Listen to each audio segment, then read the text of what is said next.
There's a hotel in London where time stands still. The tea is always warm. The doorman always smiles.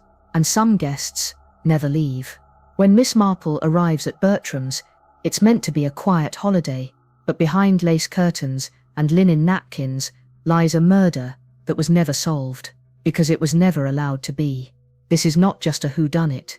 It's a what is it? A sleeping murder, finally, waking up. Before we turn the first page, hit the subscribe button, turn on notification bell, so you won't miss our daily mystery. It's the best way to ensure you're with us for every chapter, and every revelation. Chapter 1. Welcome to Bertram's London, you see, does not sleep. It drapes itself in fog and mystery, curling around corners and archways, like a whisper never fully spoken. And within that city, in a district neither entirely fashionable nor completely forgotten, there stands a hotel that time appears to have mistaken for an old friend. Bertram's Hotel, resplendent in Edwardian dignity, with its polished brass fittings, its bellboys in perfect livery, its teacups whispering of old secrets beneath their porcelain lids. It is, by all accounts, far too perfect. One might say, unnaturally so. And though the carriages have long since been replaced by motors, and the telegrams by telephone wires, Bertram's has resisted the passage of time, like a stubborn spectre, dressed in silk. It is a place where secrets feel safe, not because they are hidden, but because they are politely ignored. It was precisely this stubbornness of spirit that had drawn the attention of one Miss Jane Marple, a woman of no particular significance to those who judged by appearance alone. She arrived with a modest suitcase, a book partially read, and the manner of one content to be quietly invisible, though nothing could be further from the truth. Her eyes missed nothing, for they were the kind that read more than words, and her ears, tuned like a finely made clock, listened for that which was not said. The elderly receptionist greeted her by name, oddly prepared for her arrival, though she had not sent notice ahead, or so she believed. Miss Marple smiled, thanked him kindly, and took her key with the gentle fingers of a woman who had once held grief by the throat and taught it manners. Her presence did not disturb the flow of the hotel, but rather slipped into it, like a thread returning to a forgotten seam.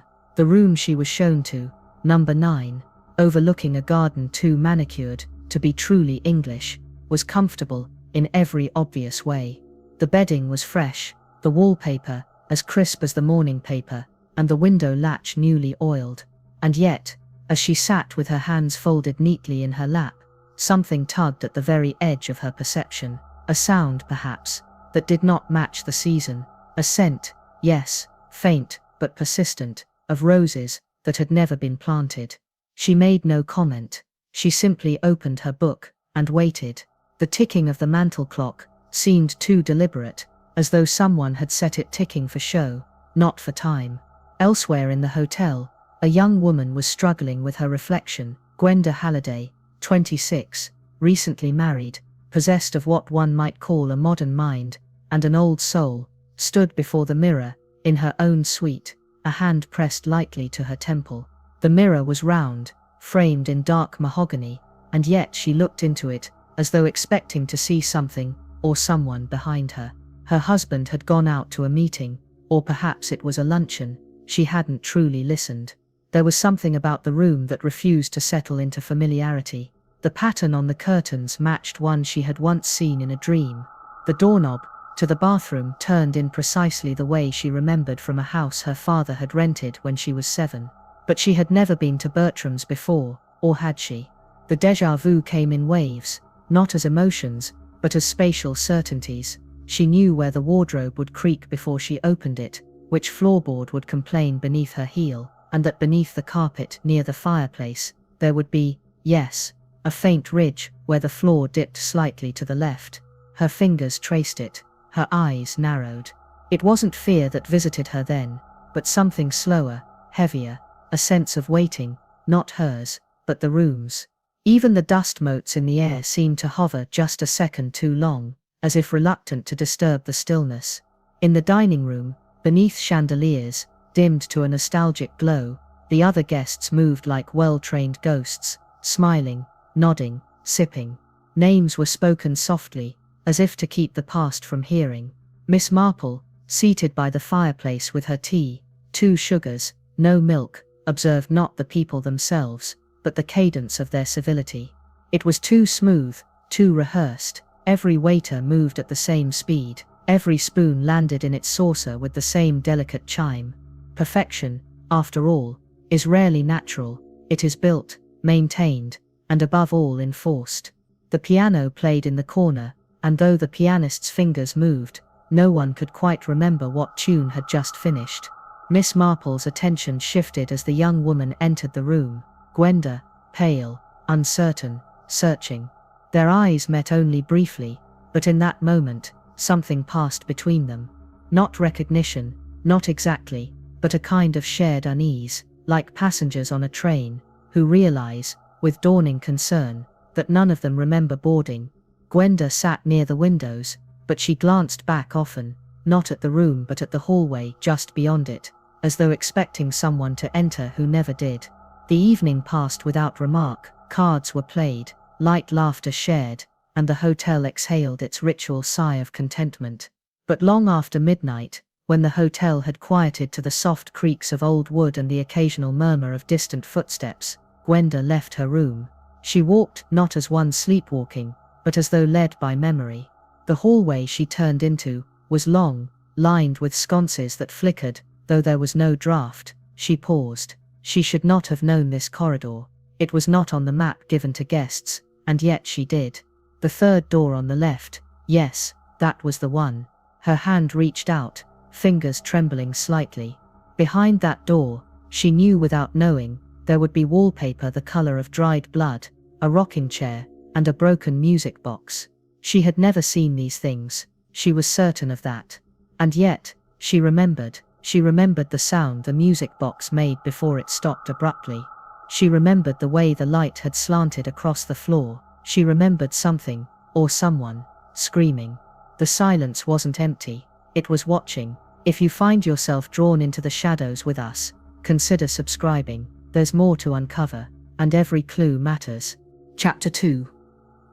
The incident. There are moments in life, those strange and passing shadows of time, when the air itself seems to hesitate, as if uncertain whether to flow forward or back. It was in one of these moments, nestled discreetly within the tall, whispering walls of Bertram's hotel, that Gwenda Halliday first stepped into the room. She did not remember, yet could not possibly have forgotten. The corridor was unremarkable in every aesthetic sense, with mahogany paneling polished to the sheen of old money, and floral carpeting so thick it muffled even the click of polished heels. Portraits hung at measured intervals, visages of serene women with blank eyes, and gentlemen forever frozen in the act of holding timepieces or newspapers. But there was one door, midway down the passage, that seemed to lean forward just slightly more than it should have. Gwenda's steps slowed before it, unprompted, not by reason but by an echo from some distant corner of her memory. The brass number affixed to the door, 214, meant nothing consciously, yet a shiver ran, unbidden, down her spine. She hesitated, hand rising without volition, and then, because to do otherwise felt unnatural, she turned the handle. The room beyond had not been reserved in her name, nor was it on any staff record. That, she would learn later. At this precise moment, the world had narrowed to the sensation of soft light on old furnishings, and the scent of lavender and mothballs, harmless in description, yet deeply, disturbingly familiar. There was a chair in the corner, a settee with horsehair stuffing visible through an old tier, curtains, drawn halfway, and the wallpaper. Oh, that wallpaper!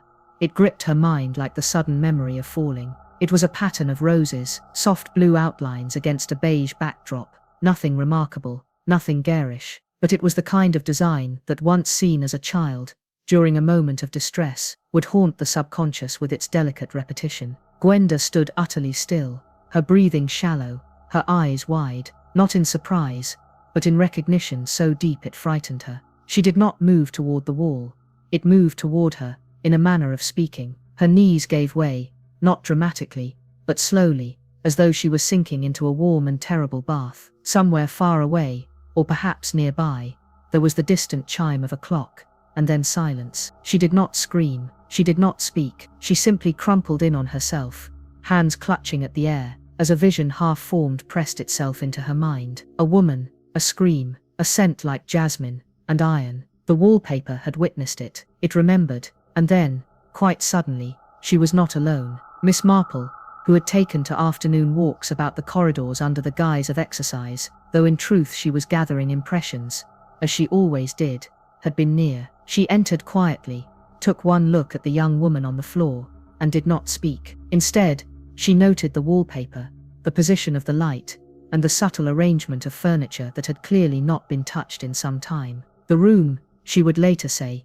felt too preserved, less like a place for guests, more like a monument. She helped Gwenda to her feet with gentle hands, and said something light, almost meaningless, but her eyes missed nothing. Later that day, the hotel would fall into its usual rhythm, as it always did. Silver trays clinked softly beneath petite fours, and the staff moved about with practiced politeness that gave no hint of anything unusual. It was during the afternoon tea, served precisely at 4, without variation, that another event unfolded, less dramatic, but infinitely more peculiar. A guest, a woman of middle age, travelling alone, name entered in the register as Mrs. Adelaide Barton, attended tea as she had the previous day. She wore a light mauve dress, a brooch in the shape of a swan, and requested Darjeeling with lemon. She commented on the scones. She smiled faintly at the pianist, and then she stood, excused herself, and walked slowly toward the east wing. She was never seen again. Now this in itself, in a modern hotel, might not ring alarm bells immediately. People leave, plans change. But Bertram's was not a place where things changed unexpectedly. Guests checked out with formality. They signed books. They spoke with the concierge. Mrs. Barton had done none of these things. When Miss Marple made her inquiry, the manager responded with calm confusion. Of course she left, he said. Early evening, called for her luggage, settled her bill in full. A car came. The doorman assisted. And yet when the tapes were reviewed, yes, even Bertram's had succumbed to modern surveillance, albeit reluctantly. There was no image of her departure. The hallway, where she'd supposedly exited, remained empty throughout the evening. No luggage was retrieved from her room. Her bed remained turned down. Gwenda, still pale from her earlier collapse, said nothing at first. But that evening, as she passed through the lounge, she stopped suddenly before the fireplace. Above it hung a painting, a still life of roses in a vase. It had always been there, or had it? She tilted her head, a whisper of uncertainty passing over her brow. The flowers seemed different somehow, sharper, their colour more vivid, the arrangement ever so slightly altered. Miss Marple watched her from across the room. There was one truth left unspoken, the old woman murmured to herself, and it is waiting for her. And so, as the lamps were lit, and a cool hush descended over Bertram's once more, the day folded itself inward like a pressed rose between pages long untouched. Conversations dwindled to polite murmurs, china was cleared without fuss, and the guests retreated to their rooms, each suite designed to preserve a sense of timeless civility, untouched by the outside world's urgencies. Yet in one of these rooms, a silence had settled that was not serene but watchful, a pause not of rest, but of something more ancient, less certain. Miss Marple, from her window seat on the second floor, sipped lightly from her cup of hot milk, her routine before retiring, and made a mental note of the time, precisely 9:47. Not that it particularly mattered, but she had learned that the details which seem least important often become the fulcrum upon which a truth may turn. She gazed down into the inner courtyard, where shadows sprawled too long for the hour, her expression unreadable, though one might have detected the faintest arch of the brow, as if she sensed that something just outside the scope of understanding had shifted its weight. It was not in her nature to assume wrongdoing, but when a guest vanished, when a young woman trembled at the sight of floral wallpaper, and when a portrait rearranged itself without hand or explanation, it was no longer coincidence. It was a pattern. That night, Gwenda could not sleep. The events of the day had folded themselves into her mind with the persistence of a dream that demands remembering. The room she had entered, she had not returned to it, not yet, but it sat within her memory, with all the permanence of a scar, and try as she might to persuade herself otherwise, she knew with a certainty unclouded by logic that she had been there before. It was not merely the wallpaper, it was the smell of dried lavender, and something heavier, something metallic, and unpleasantly sweet. It was the angle of the light through the window, the shape of the mirror's frame, The way the chair in the corner had a dent on the armrest, precisely where a hand might have gripped in terror. None of it could be rationalized. She rose around midnight, pulled on her dressing gown, and wandered into the corridor, as though drawn by a sound too low to be heard by the ear. The hallway was dark, but not unlit. Sconces along the wall emitted a soft golden glow, lending the space the ambiance of an oil painting. As she moved, the silence deepened, not with peace, but with expectation. And then in the lounge, she saw it. A photo framed, antique, and sitting quietly atop the sideboard beneath the large grandfather clock, had not been there before. Of that she was certain. It was a group photo, a gathering of children and adults, possibly from decades ago. Their clothing, though not visibly aged, suggested a different era. The longer she stared, the more details emerged, subtle, precise, and haunting. There was a girl, no older than 5, near the edge of the group. Her face was turned slightly, as though about to run, her expression unreadable, neither smiling nor frowning, simply caught. And her dress, it was yellow, with white trim, the kind of dress Gwenda remembered owning, though memory is fickle, and children often believe what they want to believe. But it was not the dress that struck her still, it was the ribbon, a pale blue satin ribbon tied to the girl's hair, just as Gwenda's had been in the photograph her father used to carry in his wallet. A ribbon that had been lost the day of something she could not yet bring herself to name. Miss Marple, who had also felt oddly unsettled by the hour, and had taken a short stroll before bed, found Gwenda standing before the photo with a look so stricken it seemed she might shatter beneath the weight of it. "You've seen her before," the old woman said quietly, not as a question but as a recognition. Gwenda did not respond, but her eyes remained fixed on the small frozen figure in the photograph, and as she looked closer still, she noticed something else. In the background of the image, beyond the group and behind the hedges, there was a figure, blurred, unclear, almost hidden by the foliage, and yet unmistakably there, watching. Miss Marple, seldom prone to melodrama, studied Gwenda for a moment longer, then shifted her gaze to the photograph. She noted the composition, the framing, the aging of the paper. It was not a modern reproduction. More importantly, it bore no plaque, no date, and no identifying location. A curious omission for a hotel so meticulous in its curations. The old woman's thoughts flickered across time, like a phonograph needle across grooves, not in a straight line, but in rhythmic loops. The missing woman from that very afternoon, the false record of her departure, the room with the unchanged furniture, the peculiar wallpaper that had arrested Gwenda's mind like the re-emergence of a buried memory. These were not isolated events. They spoke to each other in hushed tones, like servants behind closed doors, revealing more through silence than speech. "I do not believe," she said gently, "that this hotel is what it appears to be." She did not elaborate. She rarely did. The most dangerous truths, after all, are those too fragile to be spoken aloud before their time. Later that night, after Gwenda had returned to her room, after the photograph was quietly removed by a member of staff, whose name would not appear on any employee list, and after the fog had crept in from the Thames like a second skin over the city, Miss Marple sat once more at her window. Bertram's was quiet, beautifully so. Not a chair was out of place, not a curtain unaligned, and yet the quietude seemed not restful, but expectant, the kind of hush one finds in chapels or courtrooms before the verdict. And downstairs, in the lounge, the fire flickered softly in the grate beneath the portrait of the roses. For a moment, a single silent moment, one petal in the painting shimmered faintly, as though wet with something freshly spilled. No guest saw it, no staff acknowledged it, but the painting had changed, not drastically, not even noticeably to the untrained eye, but something was different. And in the stillness of the early hours, in a corridor no longer quite as familiar as it once seemed, Gwenda opened her wardrobe and reached for her suitcase. Tucked into the lining, sewn so deeply, she must have done it herself years ago, and long since forgotten, was an envelope, yellowing, brittle, unmarked. She opened it with trembling fingers. Inside was a photograph, not the one from the lounge, but another, older, more personal. The same garden, the same stone bench, the same yellow dress, and the same girl, herself. And this time, there was no doubt, because in the background, beside the hedge,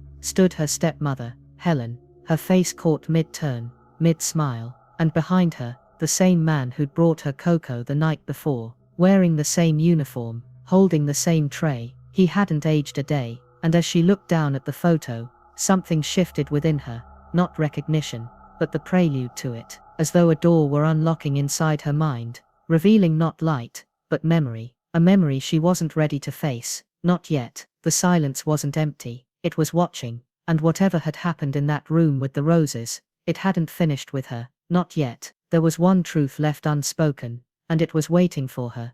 Chapter 3. Faint echoes. One might say that silence was a companion of Bertram's hotel. It suited its age, its disposition, and its peculiar taste for order.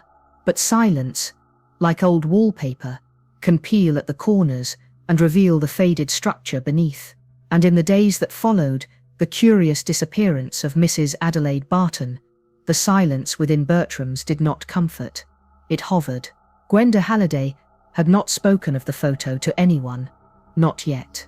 She had folded it gently, returned it to its envelope, and slipped it back into the lining of her suitcase, as though it were a sleeping animal, not to be disturbed. But the image refused to leave her thoughts.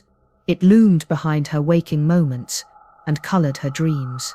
It was not only the figure of herself as a child that unnerved her, it was the presence of the man in the background, unchanged by time, whose appearance in both memory and present reality could no longer be dismissed as chance.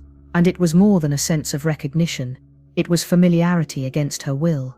On the third morning, she found herself seated across from Miss Marple, in the sunlit corner of the breakfast room. The older woman, ever gracious, said nothing of the paleness in Gwenda's face, or the way her fingers trembled as she spread marmalade on her toast. Instead, she offered polite observations about the scones, lighter today than usual, though one could never be sure if that was the result of baking or mood. At length, it was Gwenda who broke the silence, not with the deliberation of someone choosing her words, but with the unfiltered honesty of a person whose thoughts have overwhelmed their guard. "Miss Marple, have you ever seen something you're not sure you saw, and yet you know it's true?" The question hung in the air, like a thread too delicate to grasp. Miss Marple gave a small, almost imperceptible nod, and folded her napkin before her. "When I was very young," Gwenda continued, I think I witnessed someone being hurt, not clearly, not like a film or a story. It's a feeling, a scene, and ever since I entered that room, the one with the roses, I've been seeing it again. But this time, I hear things, smell things. I see the pattern on the wallpaper, and then I remember screams, or hands, or something far worse." Miss Marple did not blink. She merely tilted her head slightly, and with the gentlest of tones, said visions are often memories we've hidden to protect ourselves. And then, more softly, but sometimes, they are messages from a part of us that remembers what others would have us forget. The conversation did not continue. It didn't need to, for in that moment, an understanding passed between the two women, one unspoken but deeply rooted. Miss Marple began to take mental notes, her mind sharpening, ordering, cataloguing every impression from the past few days with renewed urgency. It was during lunch service that something else, something less subtle, occurred. A new guest had arrived, announced quietly at the desk, and shown to a corner room on the west side of the hotel. A clergyman, travelling alone, his bags modest, his clothing black and without decoration. His name, when recorded in the guest book, was written in a hand both delicate and deliberate, Reverend Thomas Ellicott. He made little impression at first, save for his polite manner and quiet tone. But when he entered the dining room and saw Gwenda, who was seated with her back to the window, her cup raised in a moment of reflection, he froze. It was not the pause of casual surprise. It was the stillness of recognition, immediate and all-consuming. His Bible, held firmly in his right hand, slipped and struck the floor with a dull sound that seemed far louder than it was. Heads turned. A spoon clattered into a saucer, but Gwenda did not see him. She had not yet noticed. And by the time she turned toward the disturbance, he had stooped, collected the book, and resumed his seat, his face pale and unreadable. Miss Marple, who had observed the entire exchange from a vantage near the fireplace, did not speak either. But later that afternoon, she retrieved a notebook from her bag, the one she used for travel accounts and minor observations, and began to write. A list of names, a list of rooms, times, events, questions, and underlined twice, the phrase "Who knew Helen?" And though no one spoke of it directly, the atmosphere within Bertram's began to shift. Staff, who had once offered smiles, now averted their eyes. Conversations among the maids ceased. When guests entered the hallway, the doorman no longer greeted guests by name, but with a vague nod, as though unsure who truly resided behind each familiar face. At dinner, the tablecloth was slightly askew. The wineglass at Gwenda's place setting was chilled, though she had not requested it. And when she returned to her room that evening, alone, exhausted and uncertain, she found something waiting on her pillow. It was not a chocolate. It was not a welcome note. It was not anything that belonged in a hotel of any reputation. It was a doll, porcelain, delicate, once beautiful. Its left cheek was cracked, a thin spiderweb fracture trailing toward its chin. Its eyes were blue, like hers, and tied around its wrist, with a ribbon far too familiar, was a note, scrawled in a hand that was not recent, but not yet faded. The message read, "You opened the wrong door."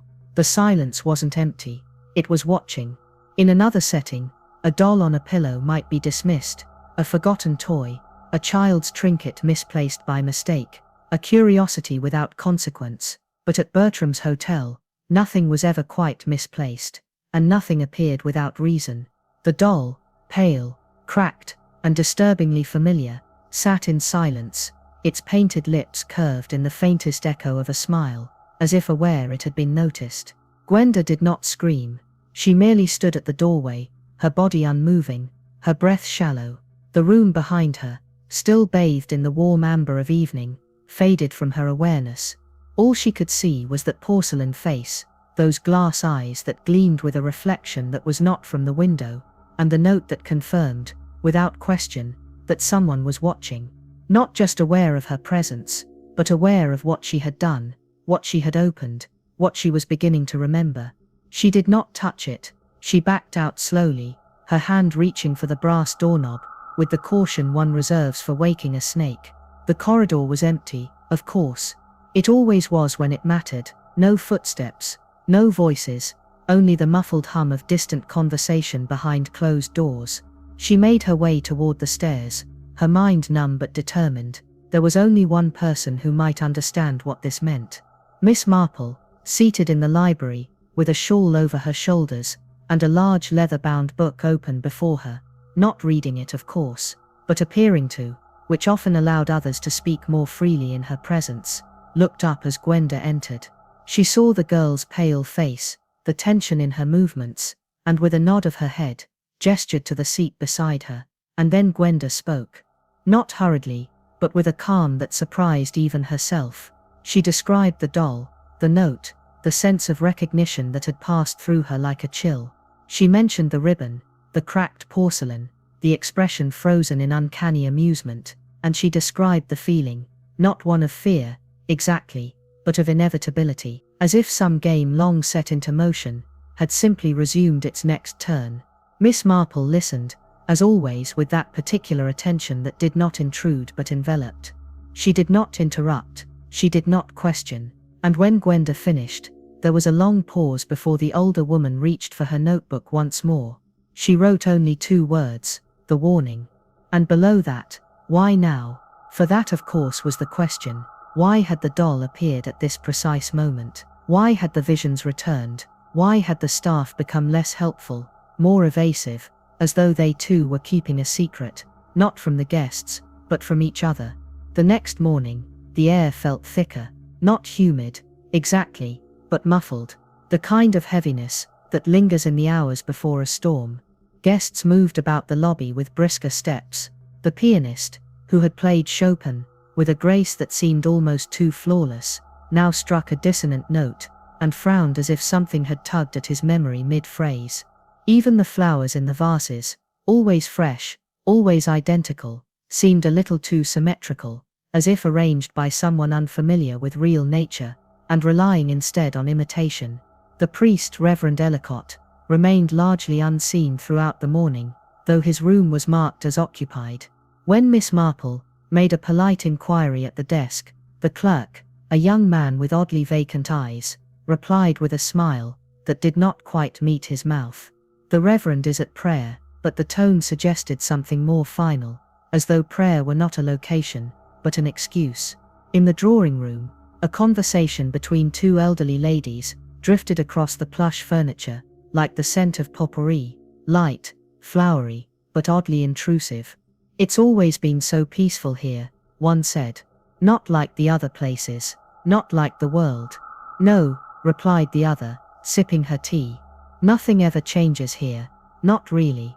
Miss Marple, sitting quietly nearby, took this in.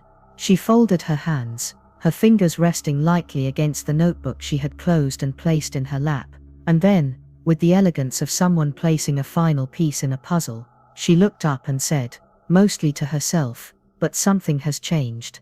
And that is what they are trying to hide." Upstairs, Gwenda stood at the mirror, brushing her hair with slow, deliberate strokes. Her eyes met her own reflection, though she could not escape the impression that someone else was also watching, through the mirror perhaps, or from behind the wardrobe door that now creaked ever so slightly when the wind passed through the window's old frame. She opened the wardrobe, not suddenly, but with quiet resolve, and checked the lining of the suitcase once more. The photograph remained. She turned it over, and for the first time, noticed faint writing in pencil on the back. It was a name, Helen, and beneath it, a date, April 6, 1941, the same date, as Miss Marple would later discover, listed in the guest registry, beside the name Marsden. Helen Marsden, the stepmother, the woman whose presence had once dominated the edges of Gwenda's memory, now stepped into full light, her name etched into history, not by record, but by trauma. And then, just as the pieces began to form a shape too awful to fully accept, a knock sounded at the door. Not once, not twice, but 4 slow, deliberate taps. When Gwenda opened it, no one was there, only the faint scent of old perfume. And on the ground, resting neatly at the threshold, a second doll, identical. But this one was blindfolded. The second doll was not an afterthought. It was a message. Blindfolded, slightly larger than the first, it bore the same delicate crack pattern on its porcelain skin, as though both figures had suffered the same small violence, an injury mirrored, a memory doubled. The ribbon, still pale blue, now tied across the doll's eyes, gave it an eerie serenity, as though it had seen something once, and refused to see again. Gwenda did not cry. That part of her, whatever part, once wept when toys broke, or when nightmares slipped their way into daylight, had long since retreated. What remained was alertness, awareness, sharpened by something more than fear. It was intuition, grown out of unease. She picked up the doll with a touch far gentler than she had expected to muster, and placed it on the small writing desk by the window. It would remain there, for the time being, a silent witness to whatever came next. Downstairs, Miss Marple had requested a quiet word with the manager, a tall man with greying hair, and a voice as polished as his shoes. He had, over the past weeks, maintained an expression of composed neutrality, the sort one finds in funeral directors and government clerks, but something in his manner had begun to fray. When asked about the Reverend, he smiled too quickly.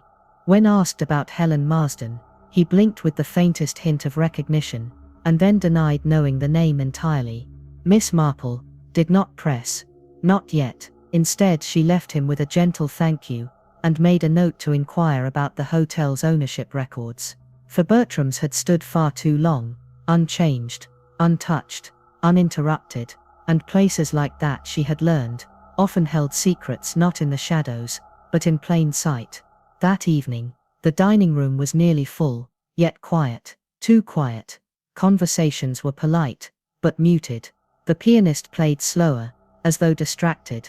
The chandelier flickered once, just once, and no one spoke of it, but several guests looked upward at the same time. Gwenda ate little. Her appetite had receded, not from nerves, but from a growing suspicion that the act of dining itself, polished, performative, and overly structured, was part of the illusion. A script recited nightly to preserve the facade of civility, while something far older stirred just behind the curtain. When she returned to her room, she found the second doll had been moved. It was still on the desk, yes, but now its head was tilted, and the blindfold was gone. She approached slowly. The eyes, still blue, still glass, were open, and in one hand, a hand that had not been sculpted to hold anything, was a note, tiny, folded twice. She unfolded it with fingers that did not quite feel like hers. The writing was familiar. It was her own. You've seen it now, so did she. No signature, no explanation, just that. The rain began again outside, pattering against the glass in rhythmic persistence. A clock struck 10. Somewhere, a door clicked shut. The sound of footsteps echoed once, then stopped. Gwenda sat on the edge of the bed, staring at the doll. Her eyes drifted toward the mirror, then back again. And slowly, with a calm that frightened even herself, she reached for the original photograph, tucked away in her suitcase. Not the hotel's photo, not the group in the garden, but the one she'd carried, hidden, buried, carried across decades. The back of the photo, where the name Helen had been penciled, now bore a faint smudge, as though someone had handled it recently. But she hadn't touched it since yesterday, had she? That night, Miss Marple recorded the following note in her journal, written in the clear, precise script she had always used. The girl is remembering. Not in order, not fully, but memory is a current, not a staircase. And then she added, in smaller letters, the staff are watching her, and they are afraid. It was the first time she had used that word, not for herself, but for them. Afraid not of what Gwenda might say, but of what she might finally remember. At precisely 2:14 a.m., as the wind pressed against the hotel's western side, and the fire in the lounge crackled out in silence, Gwenda awoke to a creaking sound, not loud, not prolonged, just one small distinct groan of timber from the wardrobe. She turned on the light. The dolls were gone, but on her pillow, where her head had lain just moments before, was a single item, a child's handkerchief, embroidered with the letter H, and beneath it, in the hotel's classic notepaper, was a final message for the night. You opened the wrong door. Chapter 4. Disappearing Rooms. It was shortly after dawn, though the sun had yet to make its intentions known, when Gwenda, restless and newly awake from a dreamless yet exhausting sleep, slipped quietly from her bed and moved barefoot across the cool carpet toward the hallway beyond. There had been no doll this morning, no note, no echo from the wardrobe, but the stillness of the room bore the shape of an absence, like a chair recently vacated or a mirror turned ever so slightly. She dressed slowly, her fingers tracing the creases in her blouse as if searching them for answers, and stepped beyond the door, careful not to disturb the peculiar silence that clung to the corridor like dust in old velvet. She knew exactly where she was going. The room, that room, the one with the rose wallpaper, the lingering scent of lavender and iron, the sensation of memory pressed tightly beneath the floorboards. She had not dared return, not until now. But something about the shifting rhythm of the hotel compelled her. It was not bravery, nor was it curiosity. It was inevitability. She turned left, then right, then descended one flight of stairs, her steps guided more by instinct than memory, until she reached the hallway. The same paintings, the same worn patch on the rug near the baseboard. She could feel it before she saw it. Something was wrong. The door, the one she had opened only days before, the one marked 214, so ordinary yet utterly unforgettable, was gone. Not locked, gone.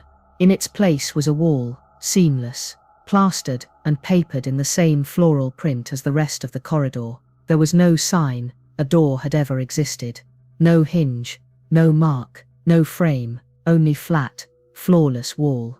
Gwenda stood frozen, her breath caught, not in fear, but in confusion so deep it left her untethered. She turned in place, twice, as though expecting the world to correct itself like a misaligned picture, but it did not.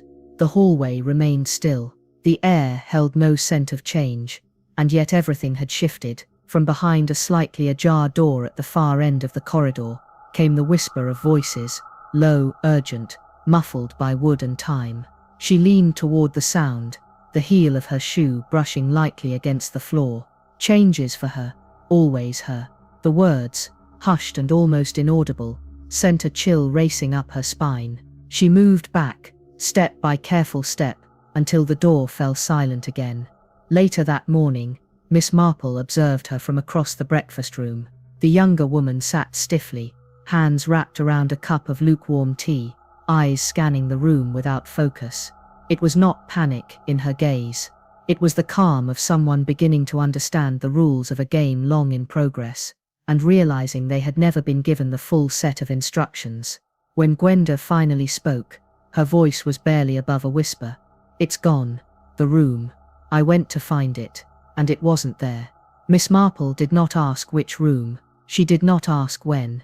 She simply adjusted her gloves and said, quite calmly, "I believe it's time we looked at the blueprints." Miss Marple was not one to rely on whispers or speculation. She knew, from years of quiet deduction, that buildings speak in blueprints long after their caretakers fall silent. And so, with a courteous smile, and an inquiry as light as cream in tea, she asked the concierge whether the hotel's original floor plans, perhaps for insurance purposes or architectural preservation, might be available for guest review. She presented herself as merely curious, perhaps even nostalgically inclined toward history, and was rewarded with polite amusement and a deferential shrug. "Oh, I do believe the older drawings are kept in the service office, madam. I shall fetch them." But an hour passed, then two, and no floor plans arrived. It was not forgetfulness, it was avoidance, and that Miss Marple knew was far more revealing. In the meantime, she took to walking the corridors once again, not aimlessly, but with the deliberate meander of someone mapping invisible landmarks, the paintings, unchanged, yet subtly different, the hallway lengths, not quite as she recalled, and most notably, a door at the far end of the west wing that had always been locked. Today, it stood ajar. No sign marked it, no number. It had the appearance of a closet door, or perhaps a servant's supply room. But beyond it stretched a corridor, narrower, colder, and less welcoming than the rest. Dust clung to its walls. Light came only from a small overhead fixture, flickering intermittently like a candle fighting against breath. She did not hesitate. Each step echoed faintly, though her shoes made no sound on the worn floor. The corridor curved, not sharply, but with the gentle arc of something deliberately concealed. It did not lead back to the known wings of Bertram's. It led downward, just slightly, and ended at a metal door, older than the rest, with a tarnished handle that bore the fingerprint marks of generations. Miss Marple tried it, locked. Of course, she would return. That evening, the hotel welcomed a new guest, a man of about 40, pleasant in manner, with the look of someone recently abroad. His name, registered plainly in the book, was Mr. Charles Denham. He asked for a quiet room, preferably away from the lift, and was given room 17, near the garden courtyard. He dined alone. He read a newspaper with the detachment of a man reading history, not news, and he retired early. The next morning, he was gone, not checked out, not escorted. Gone. His bed, made, his suitcase, untouched. No sign of disturbance, no explanation. The staff offered the usual responses. He must have left very early. Perhaps a car collected him from the rear gate. These things happen, but Miss Marple knew better. And so, it seemed, did Gwenda. The younger woman had stopped sleeping through the night. Her dreams, if they came at all, offered no rest.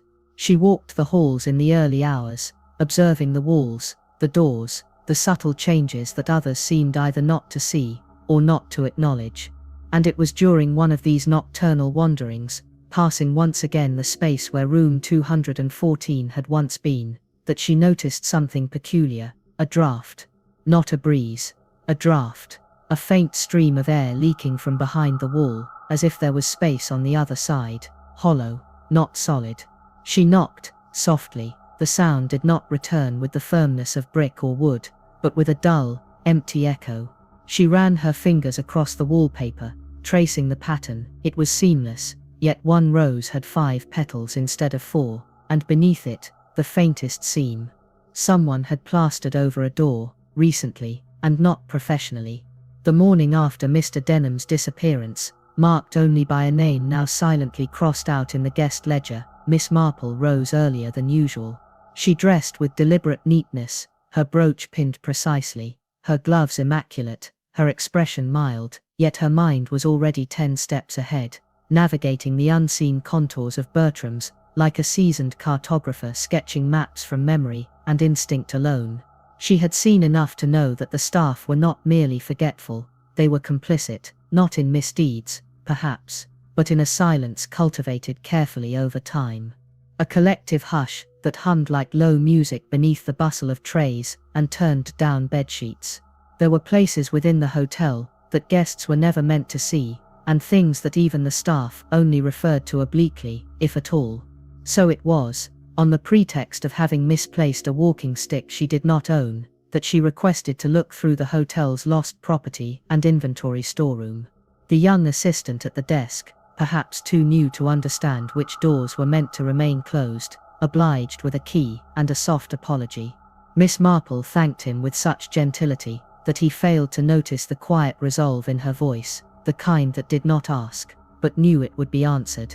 She descended alone into the storage level, a floor not accessible by guest lift, accessible only through the stairwell behind the service corridor. The air here was different, cooler, thicker, not neglected, but untouched, as though the room had simply stopped aging the moment it had been sealed.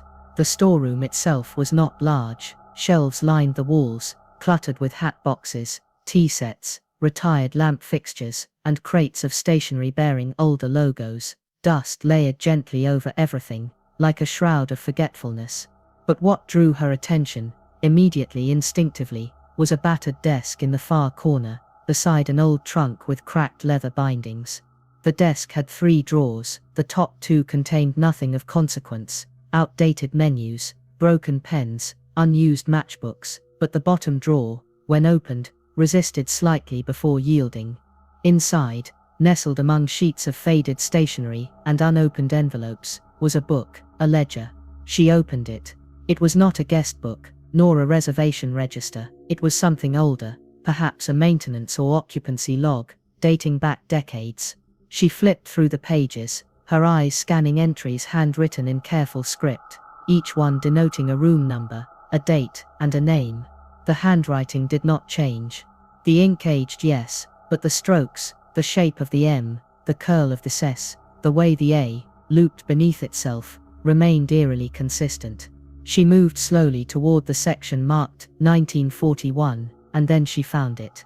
Room 3, B, name Helen Marsden. April 6, 1941. And again, April 6, 1942. Helen Marsden, April 6, 1943. Helen Marsden, every year, the same date, the same name, the same room. It continued, unbroken, for decades. Miss Marple closed the book gently, as if afraid it might wake. She stood for a long moment, her gloved hands resting on the edge of the desk, her thoughts aligned like soldiers in formation. There was no room 3B on any current map, and yet, there it was, again, and again, and again. Miss Marple did not carry the ledger with her as she left the storeroom. She did not need to. Every detail, the ink's exact shade, the curve of each entry, the impossible, obsessive regularity, had etched itself into her memory with the permanence of cold stone. She returned the book, closed the drawer, straightened the desk, and locked the storeroom behind her with the same quiet grace as she had entered, but her thoughts had shifted. Something had been confirmed, though not explained. Bertram's was not merely concealing secrets, it was preserving them, ritualistically, deliberately, with the care of a place curating a museum to its own untruth, and someone, or something, was ensuring those secrets remained perfectly intact. That evening, while others dined, or played cards beneath chandeliers that shimmered with misleading warmth, Gwenda sat once again in the lounge, pretending to read. The second doll, blindfolded, then vanished, had not returned, but its presence had not left either. She no longer trusted reflections. She found herself avoiding windows at night. The wallpaper, once passive, now seemed to watch her, not with movement, but with memory. The petals on the painted roses had begun to arrange themselves into patterns she could almost interpret, as though the walls were spelling something in a language just beyond her reach. A whisper passed behind her, two guests walking slowly past, unaware their voices carried. "She's the reason it's changing again." It only ever happens when someone remembers. When she turned, the corridor was empty. She went to the front desk and inquired, as delicately as possible, about room 3B. The clerk, a young woman with a permanent smile drawn taut across her face, blinked once, then replied, "That room is under refurbishment, madam, closed to guests." The tone was practiced, too practiced. Gwenda nodded, thanked her, and left, but later that night, she returned. Not to her room, but to the west corridor, where the floorboards changed tone, and the light dimmed ever so slightly near the edge of the staff hallway. She had learned not to trust what the hotel chose to show in daylight, but at night, when even Bertram's could no longer uphold its own illusion, paths revealed themselves. She passed the room with the bricked-over wall. She passed the storeroom, and then she found a door she had never seen before. Not old, not ornate. Plain, unnumbered. It was slightly ajar. She stepped through. It was a room, small, windowless, dusty, but not abandoned. On a table lay a service ledger, similar in size and style to the one Miss Marple had found earlier. And when Gwenda turned the pages, her breath caught. Helen Marsden. Room 3B. The entry was dated just 2 days ago, and at the bottom of the page, in a script that was not typed but written, shaking, looping, as though under distress, was a final line, "Still waiting." The door behind her creaked. She turned. No one, but something in the air had shifted. The silence wasn't empty. It was watching. And just before she stepped back into the corridor, she looked once more at the ledger. The ink of the last entry was still drying. Chapter 5. Portrait of the Dead. It had been raining lightly for most of the morning. Thin, persistent rain that did not fall in sheets, but settled into the stonework, deepening the colour of the cobblestones and washing the air with the faintest scent of lichen and soot. Bertram's hotel, as ever, bore the change in weather with dignified indifference. Its windows polished, its brass gleaming faintly in the overcast light. Inside, the atmosphere remained unchanged, measured, orderly, and quietly expectant, like a theatre just before the curtain lifts. Gwenda sat in the lounge once again, a book open on her lap, but unread. She had intended to leave the hotel that morning, to walk, perhaps, to clear her thoughts in the garden or along the river path, but something held her in place, something invisible but insistent. She could not have explained it, even to herself. There was a sense, not of danger exactly, but of necessity, as if the hotel itself had something more to show her, or more accurately, someone. Her gaze drifted slowly across the room. The furnishings were as she remembered them, no more worn, no less pristine, but her eyes settled on the large painting above the fireplace, a piece she must have seen a dozen times since her arrival, but had never truly noticed. It was a portrait. A woman seated, her hands gently folded in her lap, her expression calm but unreadable. The style was traditional, the brushwork meticulous, the background vaguely domestic. A lace collar, pale green silk, a small sapphire brooch. Her hair was pinned in a fashion no longer common, and yet it was not the style, or even the composition, that caused Gwenda's breath to catch in her throat.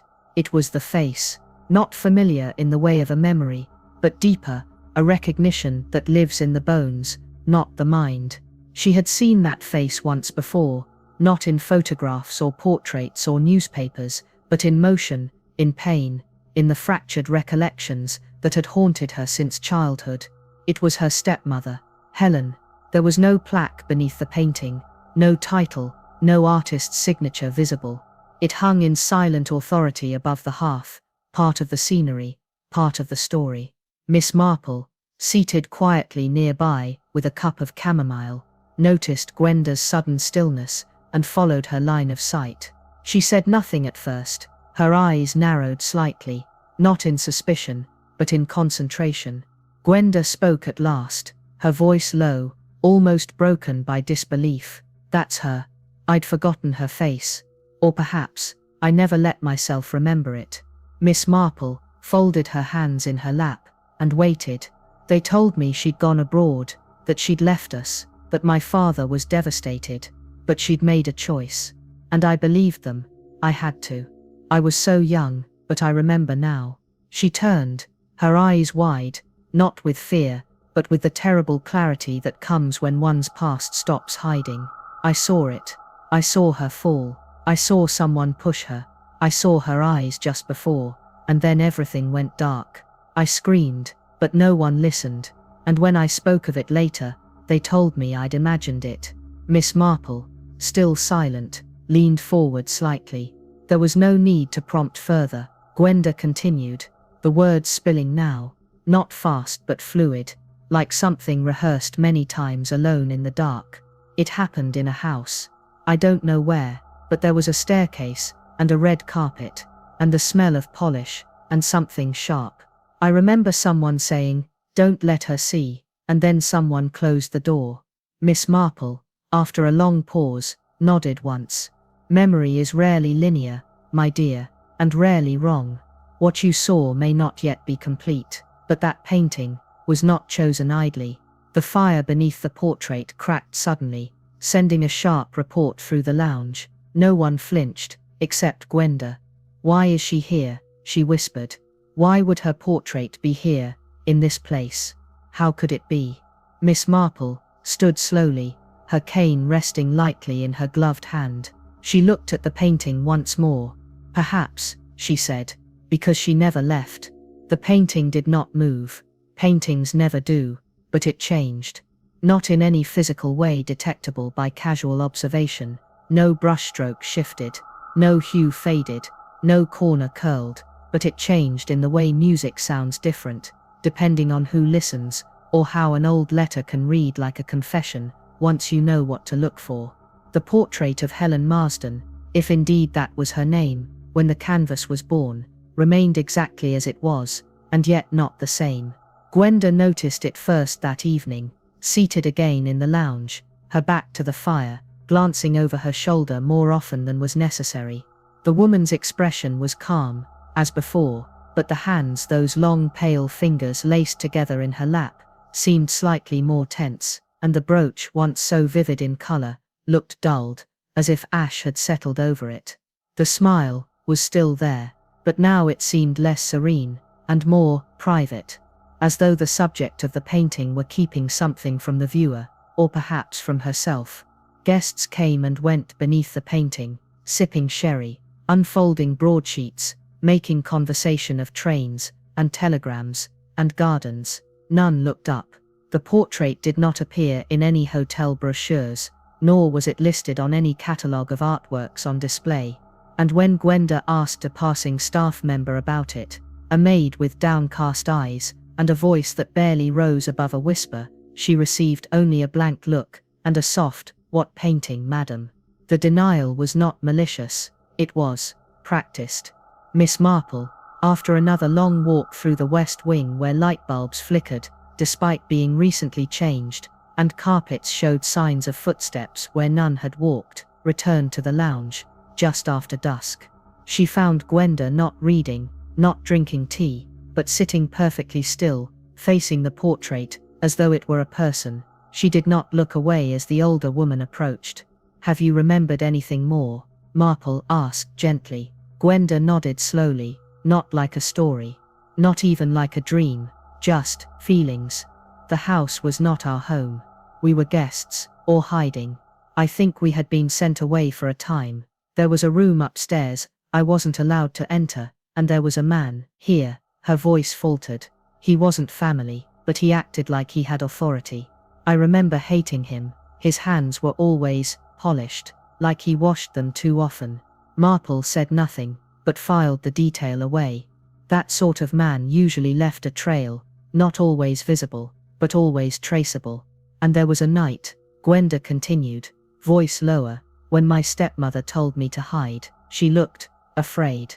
She said not to speak to anyone, not to open the door, but I did, and then she screamed. She closed her eyes. I heard her fall. I heard someone say, "No one must know," and I saw, just a glimpse, someone dragging her down the corridor.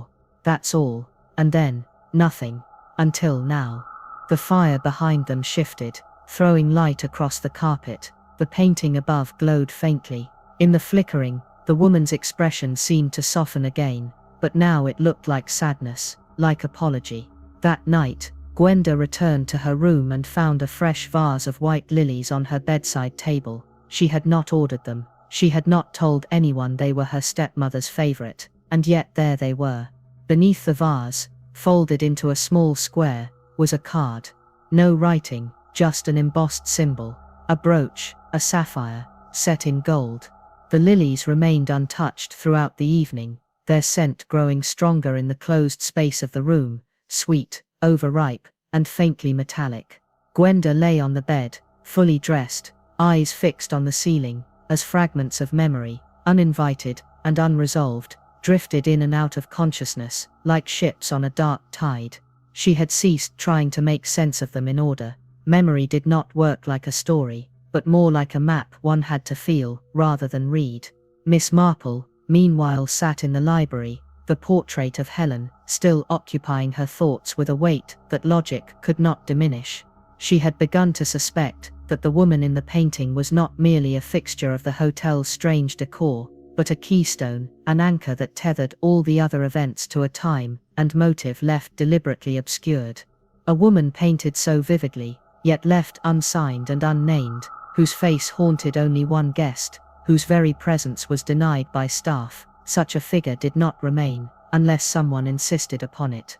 And if someone insisted, it was not sentiment, it was necessity. The staff continued their well-choreographed routines, but there were cracks now, smiles that lingered too long, trays delivered to rooms that had no occupants, conversations that ended too quickly when Gwenda or Miss Marple passed. The pianist no longer played in the evening. The clock in the east hallway had stopped, and no one had wound it, and no one could explain why the west wing now echoed faintly, even when no one walked it. Gwenda returned to the lounge once more the next evening, drawn again to the painting, but this time, she noticed something that sent her heart quietly racing: Helen's eyes. They had always been calm, detached, turned slightly downward, but now they looked out. Not toward the viewer, but beyond. As if something in the room had changed, and her painted gaze had followed it. And in the soft crackle of the firelight, there was a new glint in her brooch. Was it her imagination, a trick of the flame, or something else? She reached into her coat pocket and pulled out the photograph she'd found, the one of herself as a child in the garden, with the figure of Helen in the background, and the man behind her in shadow.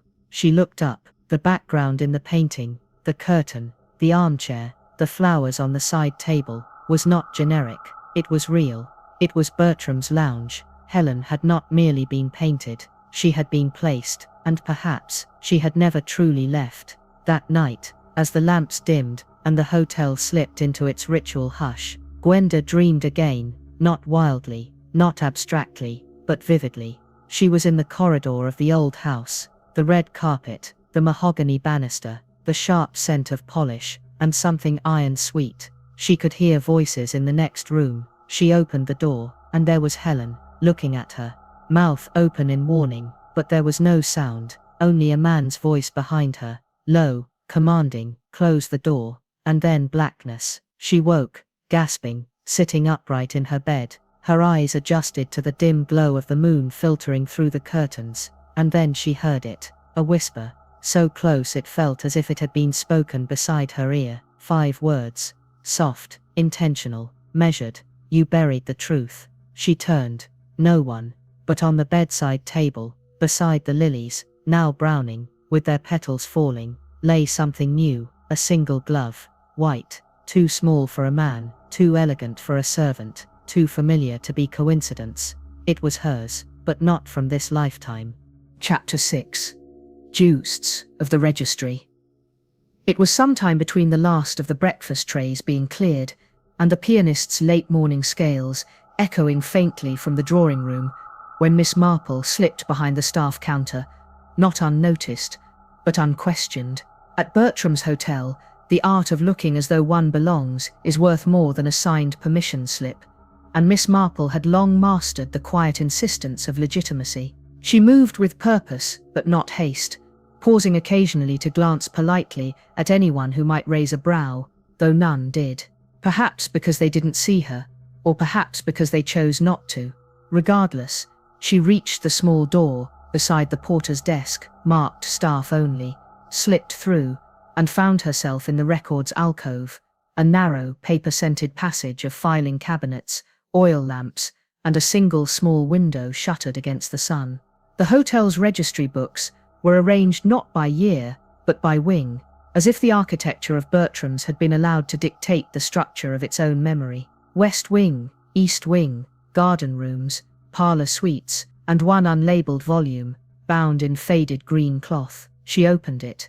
No index, no foreword, only a list of names, room numbers, and dates, written in what began as crisp, secretary-trained cursive, and slowly deteriorated, across decades, into the faint tremble of ink that knows too much. Helen Marsden. She found the name after an hour, not buried, but seated prominently at the top of a page, dated April 6, 1941, room 3, B.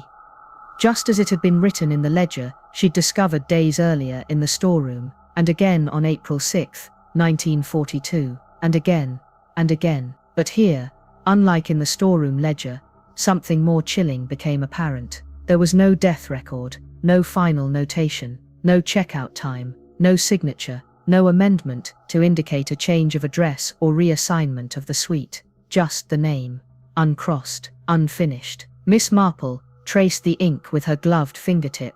The page beneath was brittle, the kind that threatens to turn to dust under too much pressure. And yet, the handwriting was fresh, not in colour, but in character. The pen that had formed the M in Marsden had moved with familiarity, not memory. Someone had been writing the name for years, not as an echo, as a ritual. She closed the book quietly and replaced it exactly as she'd found it. She did not need to take it. She had seen what she needed. Helen Marsden had never left Bertram's, officially or otherwise. Elsewhere in the hotel, Gwenda moved through the hallways like a person retracing their own footprints in the snow, aware that they belonged to her, yet disturbed by how many there were. The lines between then and now had softened. She would catch herself turning corners she had no reason to know, recognizing patterns in floor tiles, pausing before certain windows, as if expecting a figure to appear behind the curtain. And then, there was the dream, if one could call it that. She'd been in her room.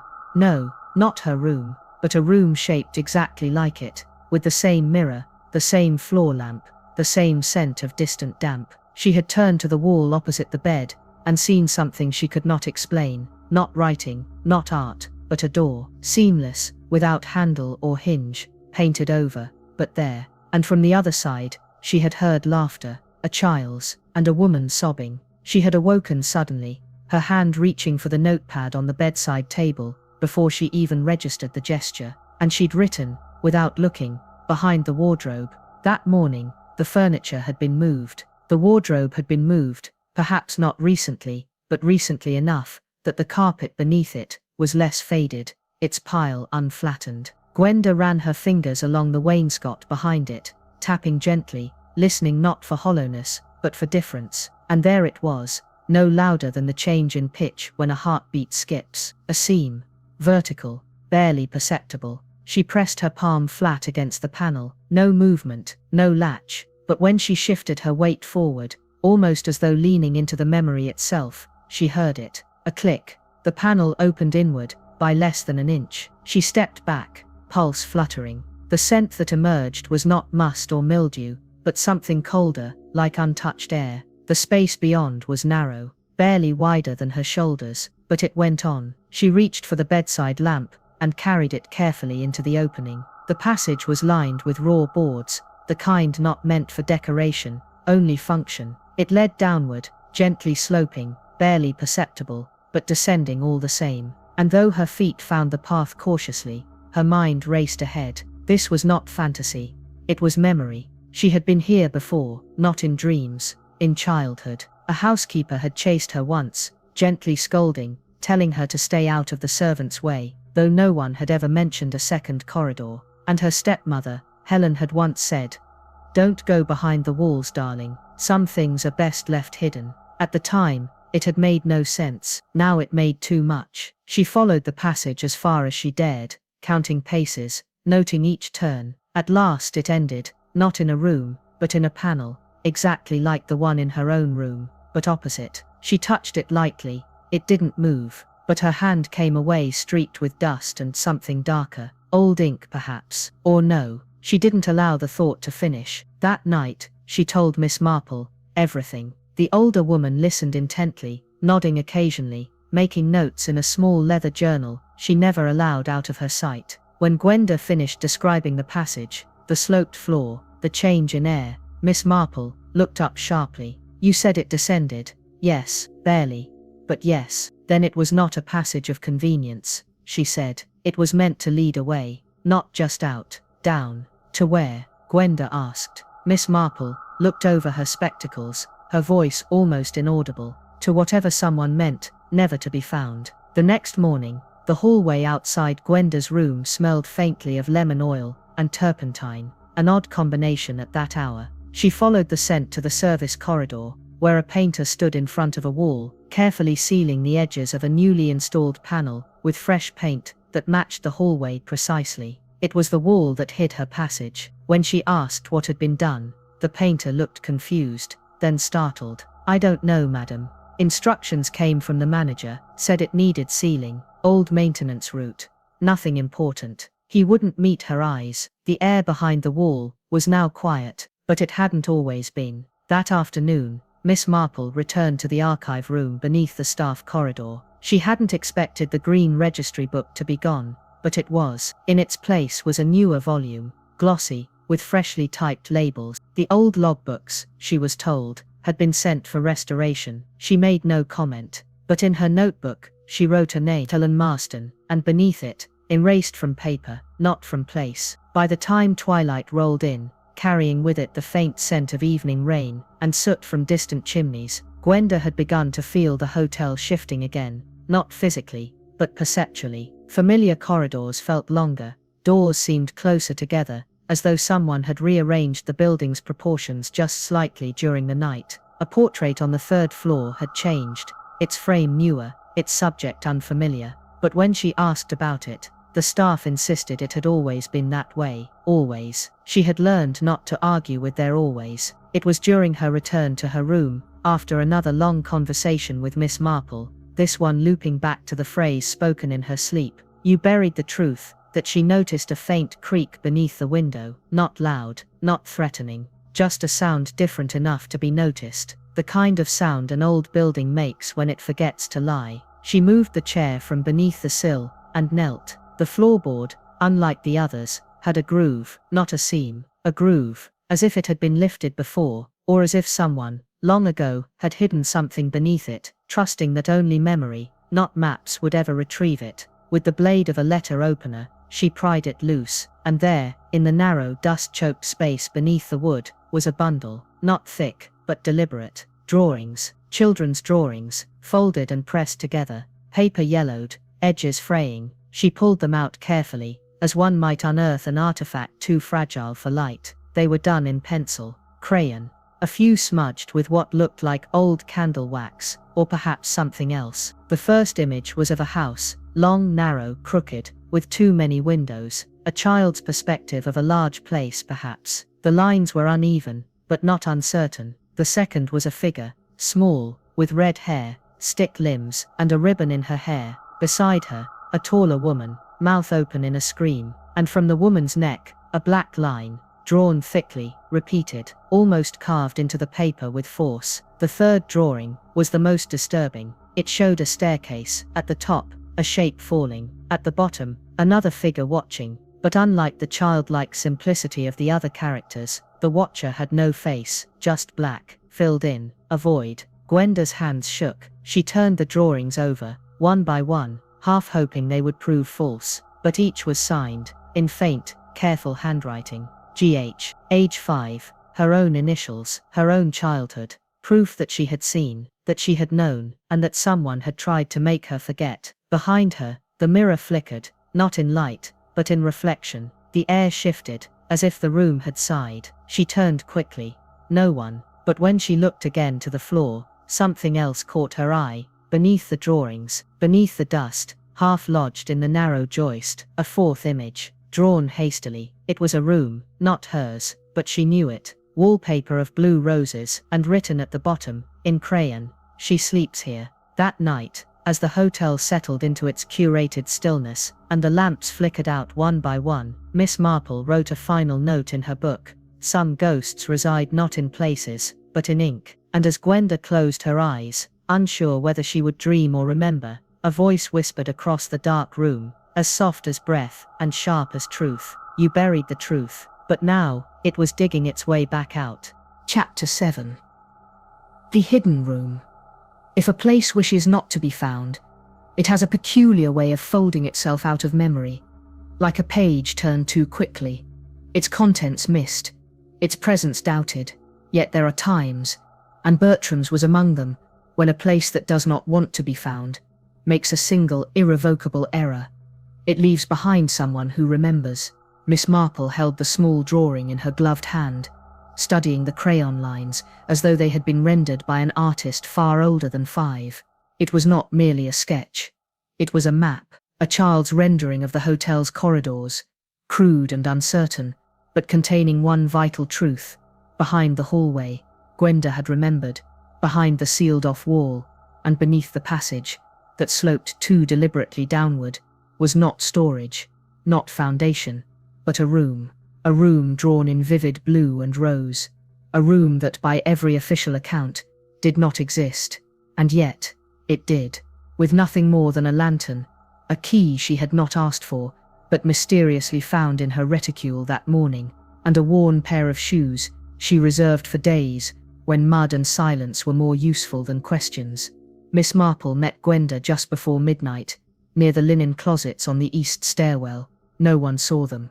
If anyone did, they said nothing. They entered the passage through the panel behind the wardrobe in Gwenda's room, the same hidden scene that had yielded once before, reluctant but not unwilling. This time, Miss Marple led the way, her steps measured, her breath steady. The passage felt older than the rest of the hotel. Its walls were not panelled, but lathed and plastered, the wood beneath exposed in places, by time or disrepair. The air grew colder as they descended, not with damp, but with absence, the chill of a place long unvisited, long forgotten, perhaps intentionally. They passed no markings, no sounds, only the echo of their own steps, until they reached the end. It was not a dead end.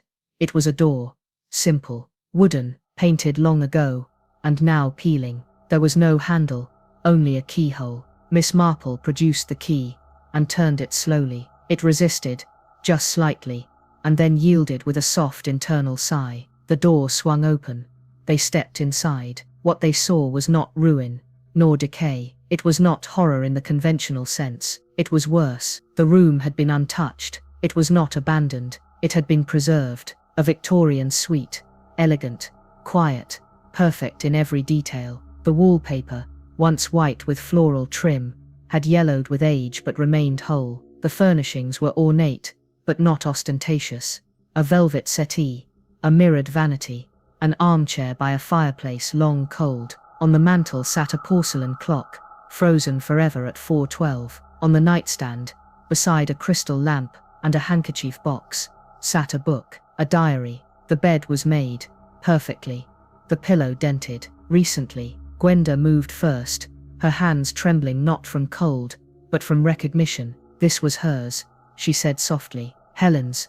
I remember that lamp. She had one like it, and the perfume. It's still here. Miss Marple said nothing. She walked slowly to the vanity, brushing her fingers along its edge. No dust. None. Someone's been in here, she said. Recently. Within days. Why is it hidden? Gwenda whispered. Because this room remembers what others won't, Miss Marple replied. Then she opened the diary. The diary was not ornate. No lock, no embossed initials. It was a modest, leather-bound notebook, the edges worn soft by time, the spine cracked in 2 places. Miss Marple opened it with the caution one affords a relic, not a journal, and as the pages fell open beneath her fingers, a scent rose, paper, perfume, and a trace of something that lingered, just outside the realm of pleasant, the dry bite of ink and fear. The entries were written in a precise, slightly slanted hand, each date, neatly centered at the top. Most were short, observations of weather, notes on staff behavior, mentions of a girl, never named, but unmistakably Gwenda. She hummed in the corridor again today, the tune she picked up from the gardener. I think it soothes her, or perhaps it keeps her from hearing things she should not. He asked again, whether I've told anyone. I said no, of course I said no. Sometimes I think the walls listen, and then as the pages turned, the tone changed, abruptly, as though something had happened, something that could no longer be ignored. I sent the girl to her room with Coco. I don't think she suspects, but I cannot be sure. He watches everything. He does not speak when he enters, just stands in the doorway, and waits. I have to leave, but I don't know how. She knows something. Gwenda, she asked about the cellar, but there is no cellar. He has the key. He says I don't need to go out, that everything we need is here. And then on the final page, dated April 6, 1941, he's coming. I have to hide the girl. No signature, no closing line. Just that. Miss Marple closed the book slowly, and looked up. Gwenda was standing by the fireplace, staring at the clock. It's the same day, she said, voice barely audible. That's the same day I saw her fall. She didn't say the word. She didn't need to. The fall, the scream, the silence that followed. It was all wrapped in that final line. He's coming. I have to hide the girl. But who was he? Before they could speak again, something changed in the room. The air, once still and breathless, grew heavy, as though the pressure had shifted, not drastically, but unmistakably. A coldness crept from the base of the walls, the kind of cold that isn't temperature, but presence. And then the click, not from the diary, not from the clock, from the door. They turned as one. It had closed, not slammed, not with drama, just closed, and the sound that followed was even softer, metal turning, the lock, from the outside. Miss Marple crossed the room quickly, and grasped the handle, immovable. She knocked once, then twice, then listened. No reply, not even footsteps, just the unmistakable sound of silence. Silence that wasn't empty. It was watching.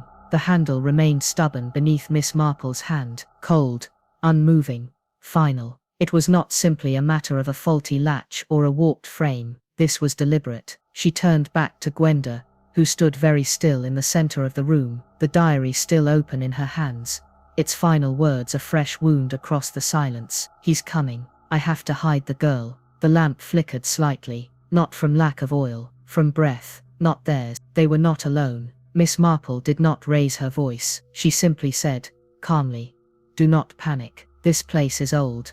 The door may yield. But Gwenda was not panicking. She was remembering. This room. I've been here. She said it not as a revelation, but as a return. She sat there, in that chair. She was brushing my hair. She said I mustn't cry, that I had to be quiet, that we would be safe, if we didn't make noise. Miss Marple approached the bed. She placed one hand gently on the coverlet. It was smooth, too smooth, not staged, not made and left, maintained. This room was not a forgotten place. It was kept. She moved to the wardrobe, opened it slowly. Inside were dresses, not many, but enough. They were dated, but intact. Shoes lined the floor beneath them. Atop the shelf, a hat box, perfectly round, bearing the faint, fading imprint. Mach and Company. Bond Street. Helen's initials. Helen's shop. Miss Marple turned. Someone has been preserving this space. For her? Gwenda asked. Or because of her? She replied. On the far wall, partially hidden behind the vanity, a second door sat recessed, painted the same color as the wall itself. A service door, locked from the outside, no handle. Miss Marple stepped toward it, reached her hand out, then paused. A sound, very faint, very near, not footsteps, not breathing, the sound of fabric, a sleeve brushing a wall, then silence, and then another sound, a soft mechanical slide, the click of something turning behind them. They spun to face the door. It was closed, still, but now the keyhole was dark.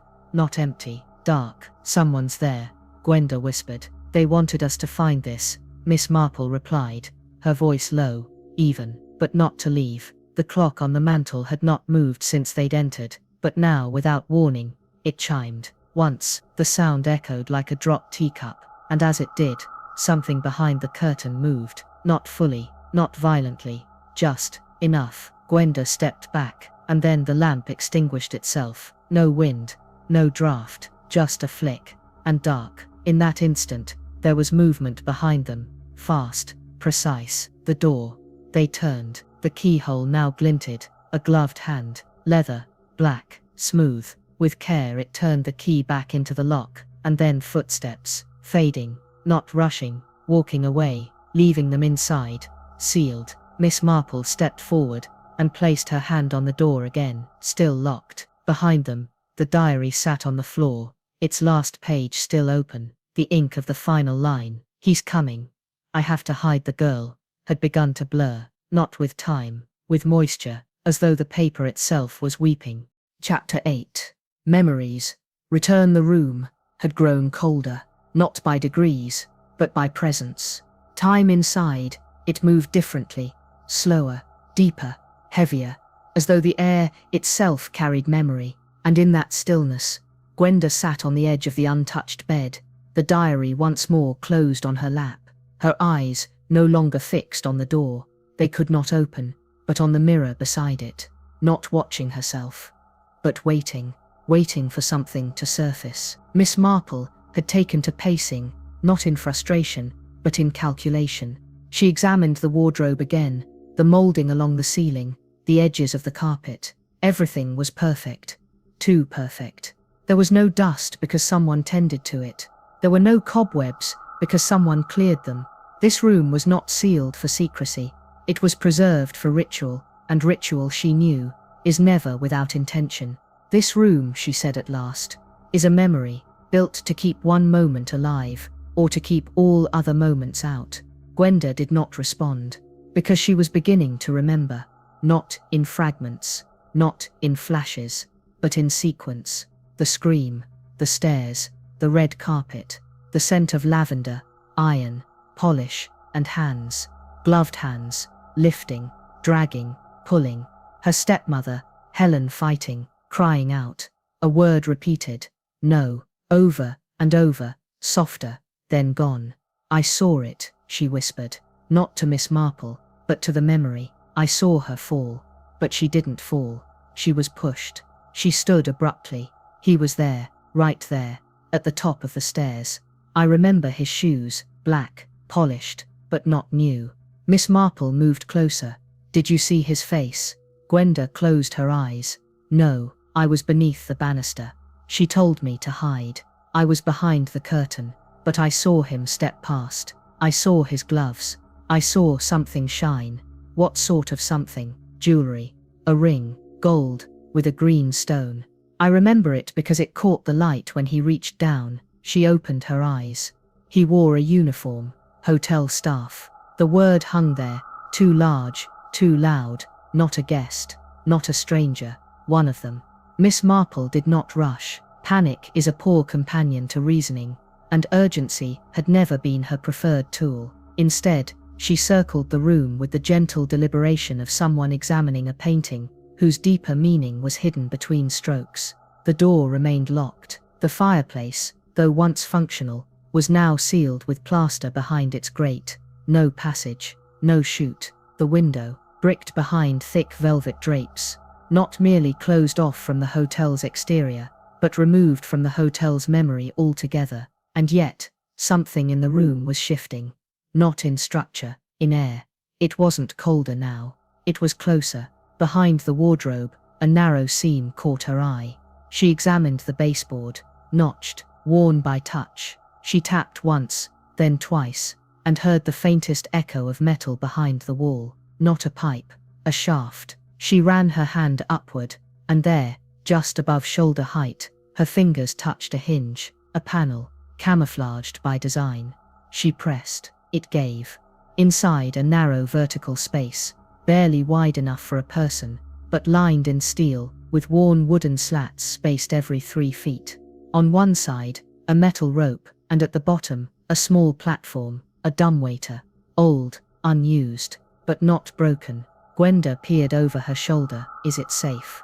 Nothing about this is, said Miss Marple, with the faintest smile, but she stepped inside, not without hesitation, but without fear. Gwenda followed. The platform dropped slowly, its mechanism creaking under unfamiliar weight, but holding. The passage narrowed further as they descended, the walls stained by decades of coal smoke, candle soot, and other histories best left unnamed. There were no lights, but light found them, filtered from somewhere below. Then, it stopped, abruptly. The shaft had ended.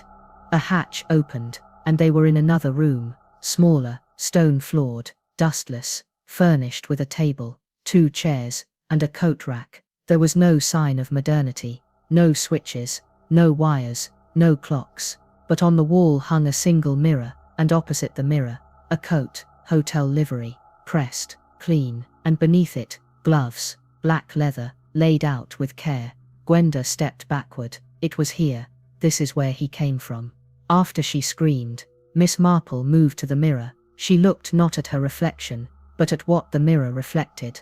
The opposite wall bore the ghost of an outline, once framed, now bare. She looked down. Dust patterns do not lie. Something had been removed, recently. Then her eyes caught it, a faint impression in the dust where something had rested, heavy and square. A book, a box. No, something larger, a frame, the portrait. They moved her, she whispered. They moved Helen. Why? Because someone else is about to be seen. The room they had entered through the dumbwaiter had no obvious door, but Miss Marple found one, disguised behind a false cabinet. She tested the latch, found it old but compliant, and led Gwenda into a narrow hall that wound upward behind the main kitchen wall. This corridor, they soon realized, was not for staff, at least not in the modern sense, but a maintenance access route, built in the hotel's earliest days, and then forgotten by design. They emerged, not into daylight, but into the scullery near the conservatory, where a tray of empty teacups sat unattended on a polished sideboard, as though someone had just stepped away. And when they stepped into the main hallway, the illusion of normalcy hit them with theatrical precision. Nothing had changed. The guests read their papers, the staff moved in coordinated rhythms, the lamps glowed, as though they had never dimmed. The portrait above the lounge fireplace had been replaced. No longer Helen, but a still life of roses, too many roses. And then he appeared, the hotel manager, approaching with the same quiet charm he had used since their arrival. He smiled. His voice was calm. There you are, ladies. We were beginning to wonder if you'd left us. His hands were folded gently behind his back. Nothing unusual, nothing amiss, until he reached to adjust the vase of lilies on the nearby table, and the light caught his hand. Not the gesture, the ring, gold, green stone, oval cut, smooth as memory, and when Gwenda saw it, she did not cry out. She stepped backward, just once, then looked to Miss Marple, and Miss Marple simply nodded. Because she had seen it too. The past does not whisper forever. Eventually, it speaks aloud. There was one truth left unspoken, and it was waiting for her. Chapter 9. Tea with poison. And Miss Marple, though often underestimated, understood that to draw suspicion into the light, one must set the stage with calm, with lace, with sugar cubes, served from silver bowls, because no one suspects revelation over tea. It was on a quiet Thursday, the rain beginning to fleck the edges of Bertram's windows with that familiar London mist, when she sent the invitations. Not formal, not typed, but handwritten on the hotel's monogrammed stationery. 8 cards in total, slipped discreetly beneath doors, delivered with a nod from the porter, or tucked carefully into breakfast trays. The invitation was simple. You are cordially invited to afternoon tea in the main lounge. 3 o'clock sharp, hosted by Miss Marple. She requested that Gwenda be seated to her left, and that the Reverend Thomas Ellicott be positioned across from her, beside the hotel manager, Mr. Henry Blakemore, whose hand bore the ring they had both seen gleam like a memory beneath the lilies. There would be others, Mrs. Willoughby, from room 8.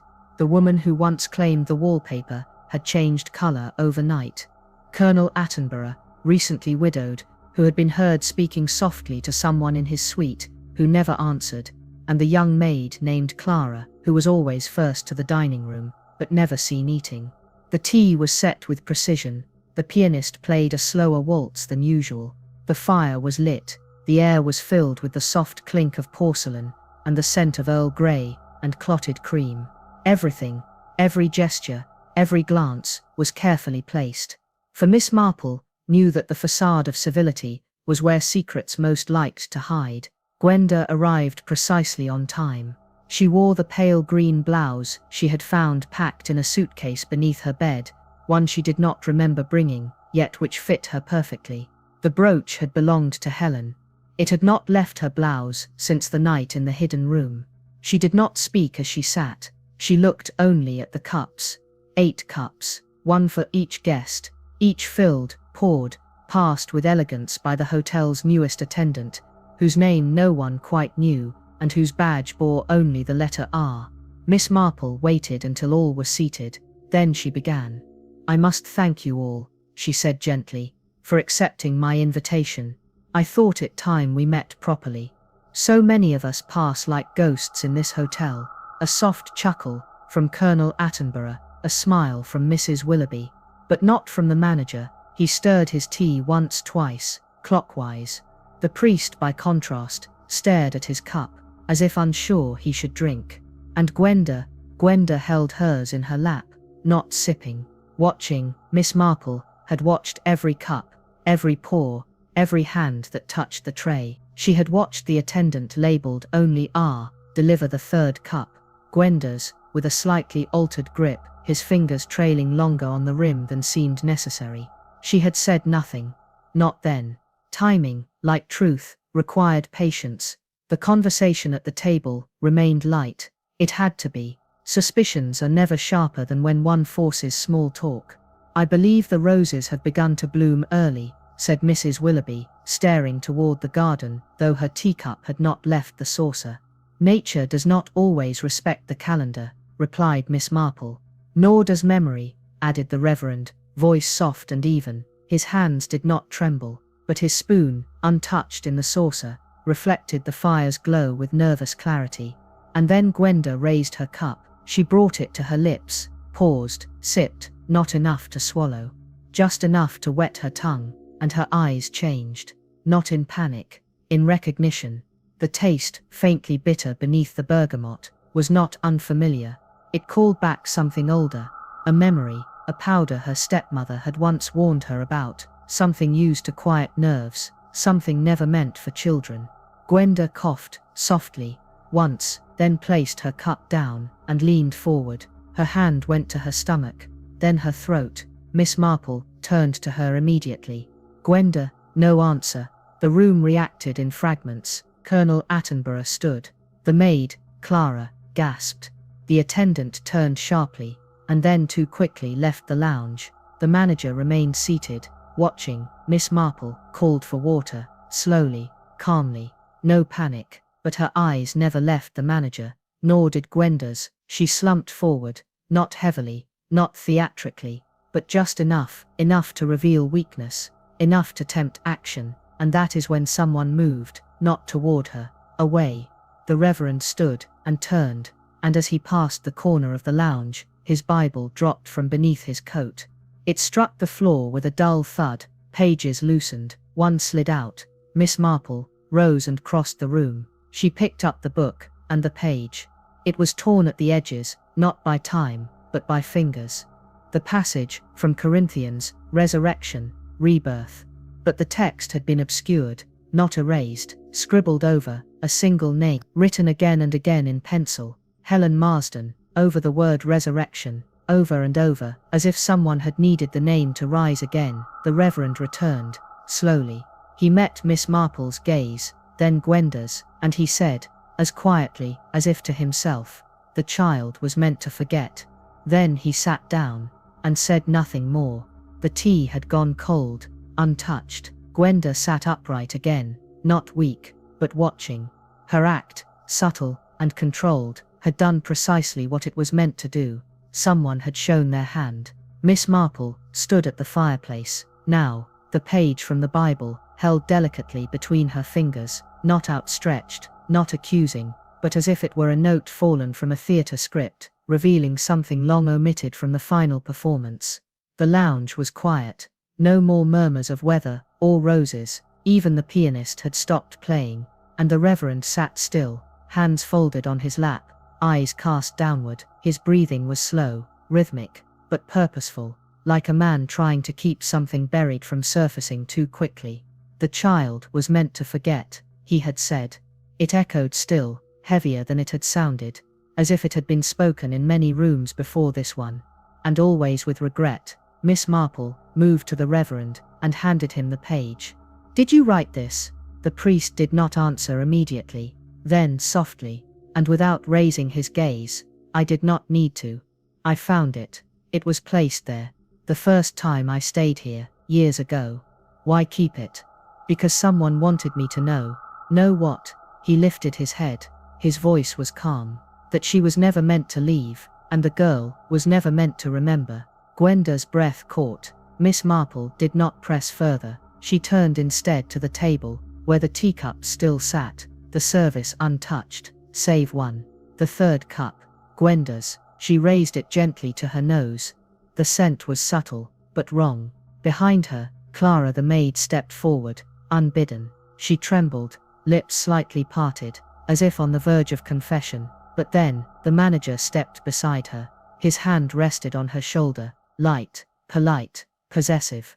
And then it was clear. The ring, same hand, same stone, same gleam. The one from Gwenda's memory, the one worn by the man who had pushed Helen Marsden into the dark. "I think," Miss Marple said softly, "tea has given us quite enough for now." She took Gwenda's arm. The two women left the lounge in silence, but as they turned down the corridor, past the sideboard, past the oil painting of the roses now back in place, Gwenda looked once, just once, back into the room, and the manager was still watching. He smiled, not kindly, not cruelly, but with patience, as if he had been waiting all along.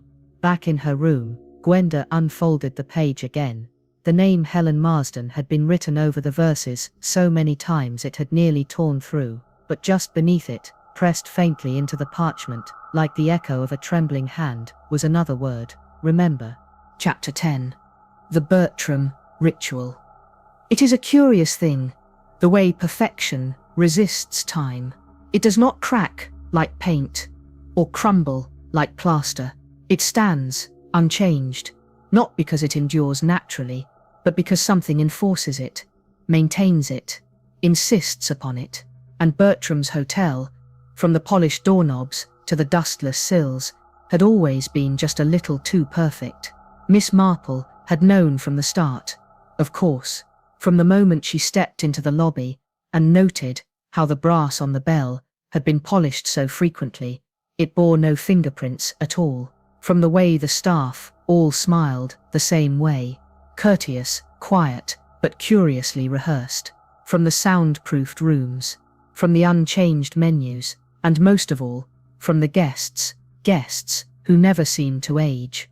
Not in body, oh they aged as any guest might, but not in manner, not in dress, not in opinion, as though they had come from a world that had been packed away in a trunk sometime before the war, and now lived in careful isolation behind wallpaper and silence. Miss Marple had heard rumours. They had arrived, not from gossip columns or conspiratorial whispers, but from something far older, local archives. Stories about gentlemen's clubs in the 20s, private gatherings, midsummer suppers, hosted with no invitations, yet always attended by the same faces, always behind closed doors, always at Bertram's. She had spoken with a former chambermaid, one who now lived 3 streets away, and hadn't stepped inside the hotel in 30 years. It was the upstairs ones, she said softly. The ones who never tipped, they were the ones to watch. Always in the same rooms, always ordering the same, never talking to each other in the hall, but always arriving on the same train. Miss Marple had leaned forward. What were they watching for? The woman shook her head. Not watching, waiting. For what? A pause. The girl, the one Helen hid. And now, the girl had returned. The hotel manager, Mr. Blakemore, still polite, still pristine, had noticed the change. Of course he had. Gwenda's refusal to be frightened, Miss Marple's inquiries, the tea, the ring. It was all unravelling faster than planned.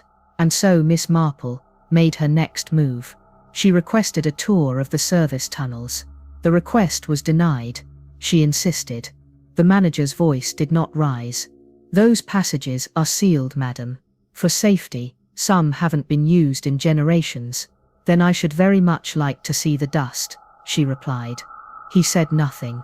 And that evening, after supper, she found the side door already unlocked, as though someone had decided, finally, that if the truth would come out, it may as well come from her. The service corridors, behind Bertram's hotel, did not appear on the fire exit map. They were not part of any staff orientation. They were never used, the manager had said. But there they were. Polished brass knobs, lantern brackets, arched ceilings, lined with velvet-smooth dust. Miss Marple brought her own lantern, as one should in old places. The electric torch was too bright, too clinical. She preferred a flame, a flicker. It danced against the plastered walls, like breath caught mid-sigh. The passages did not descend directly. They curved, narrowed, dipped, until she reached a corridor of stone, older than the rest, older than the hotel, perhaps. There were no numbers on the doors here, only initials carved faintly into wood, some in ink, others scratched with what looked like the blunt edge of a key. HM, JFB, and then, host room. She paused before that door, not because it frightened her, but because it did not. The latch was unguarded. She opened it slowly. Inside was not a room. It was a hall, long, low-ceilinged, with chairs along the wall and portraits hung without names. Men and women, all older, all watching. On a long table, in the center, sat something she had not expected. Not files, not books, but garments. Dozens of them, uniforms, staff uniforms, arranged neatly by size, labeled not with names, but with roles. Porter, driver, valet, knight, man. She lifted one coat. A tag was sewn into the collar. Worn March 1941, April 1941. Just before Helen's final entry, the hall ended in another door, unmarked, cold to the touch. She entered, and what she saw there did not shock her, not in the moment. Shock would come later. There were tools on the wall, not culinary, not carpentry, brass, delicate, sharp, laid in velvet-lined drawers. Beside them, 3 guest books, each wrapped in linen, faded, thin. She opened the first. Names, dates, not check-ins, not departures, ceremonies, midnights, full moons. Guests listed not with room numbers, but roles.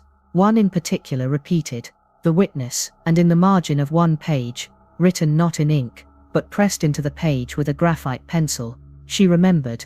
Miss Marple moved slowly now, not from fear, but from reverence. This was not a basement. It was a reliquary. Every drawer was precise, every article preserved, and not for history, for function. She returned to the wall of tools. Some she recognized, surgical, Victorian. Others were less clear.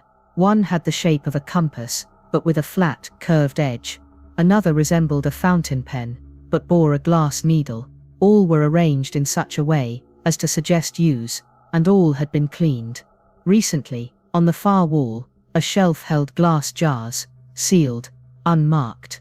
Their contents were not labeled, but the scent, sweet, chemical, wrong, carried faintly across the room. She turned back to the table. At its center sat a final object, a book, larger than the rest, bound in leather cracked by age, stamped on the front, Initiation and Inheritance, the Ledger of Bertram. She opened it. The first page bore a title, Those Who Know. The second page listed dates, 1938, 1941, 1957, each followed by 3 names. 1958, one name was repeated 3 times, Helen Marsden, but crossed out, not neatly, furiously. Miss Marple turned to the final pages. The last entry was dated 2 months prior. The most recent name, Gwenda Halliday, written below a heading that made her stomach tighten. The remembered. She stood for a long moment. Everything was quiet. Too quiet. Even the air had stilled. She stepped back. One boot scuffed the floor. The sound was soft, but beneath it, hollow. She knelt. The floorboard beneath her foot was loose. She pried it. Inside was a bundle of cloth. She pulled it out, unfolded it. Inside, a bone-handled scalpel, a faded photograph, Helen and Gwenda, arms linked, and a dried flower, preserved, crushed, old, a lily. But beside it, placed deliberately, unhidden, was a second object, a brass plaque, small, engraved with 2 words, host room. She turned back to the wall. Something had changed.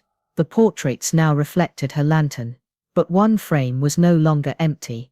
It held a drawing, done in pencil, a child's hand, Helen's face, and behind her, a man, with a gloved hand, and a ring, green, oval. Under the drawing was a caption, not printed, carved. She tried to take the girl. They kept her here. They always keep what doesn't belong. Miss Marple returned to the hall, her hand steady on her cane. The silence followed her. It was not empty. It was watching. Chapter 11. Room 3B. It was raining again. Not heavily, but steadily. London's quiet rain, the sort that writes its presence across windows, like a letter never meant to be posted. Bertram's hotel remained untouched by the weather, as always. The carpets dry. The fire humming in the lounge, with that strange mechanical comfort that spoke more of performance than warmth. But something had changed, and everyone knew it. The staff, who had once smiled too easily, now walked faster. Doors that once remained politely ajar were now shut and locked. And when Gwenda entered the foyer that morning, all conversation at the concierge desk stopped, not from rudeness, but reflex. She didn't hesitate.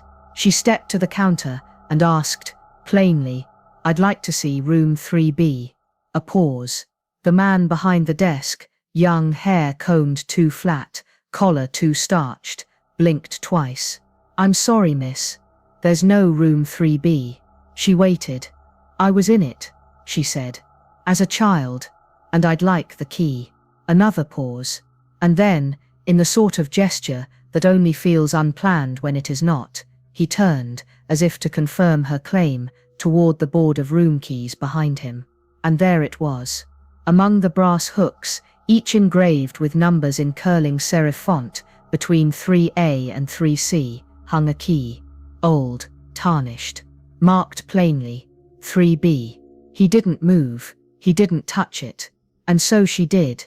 She reached over the counter, took the key gently from its hook, and nodded. "Thank you." He said nothing. And as she turned away, she felt every pair of eyes in the lobby follow her steps, not curiously. As though she were walking somewhere she had no right to return. The hallway that led to room 3B was not long, but it felt so. A trick of space, perhaps, or time. Bertram's hotel had long played with both. Gwenda walked past 3A, where the door was cracked, just enough to show a slice of shadow, and past 3C, where no light showed beneath the frame at all. Between them, the forgotten room. Its door was older than the rest. The number plaque, dulled with age, the wood slightly warped from time and neglect, or more likely, from being remembered too late. She inserted the key. It turned smoothly. No resistance, no protest. The door opened with the softest click, and beyond it, time had stopped. Room 3B was not a ruin. It was immaculate, not modern, not recent, but untouched. The wallpaper, cream with faint blue garlands, had not peeled. The carpet was thick, plum-coloured, with the faintest pattern of ivy woven into its grain. A vanity sat beneath the window, angled perfectly, with a small oval mirror and a crystal perfume bottle resting on a crocheted mat. The scent, lilies and sandalwood, lingered still. On the bed, folded neatly, lay a dress, pale green, with the same brooch Gwenda had worn the day before, its twin. She stepped forward, her footsteps made no sound, not because of the carpet, because the room did not allow it. She stood before the vanity, looked at the bottle, its cap was off, fresh. She touched it to her wrist. The scent did not stir memory. It was memory. "Helen," she whispered. But the room did not answer. She raised her eyes to the mirror. For a moment, just a moment, she saw herself, and someone behind her, not in focus, not clear, but there, the shape, the breath, the presence. She turned, nothing. Empty room, silence. She looked back at the mirror. It was fogging, but there was no kettle, no bath, no warmth, and across the glass, as the mist thickened, drawn by a finger unseen, letters appeared, slowly, deliberately. "Fours I need DY, OURFATHER. The glass cleared, the message gone, the scent remained. And behind her, the sound of a drawer, sliding open. Gwenda did not run. She turned, slowly, back toward the bed where the green dress still lay untouched. The drawer beneath the vanity was now open, just slightly, revealing a corner of folded paper, as though someone had meant for her to find it, but not too quickly. She crossed the room again, this time with a calm born not of courage, but of necessity. She knelt, reached.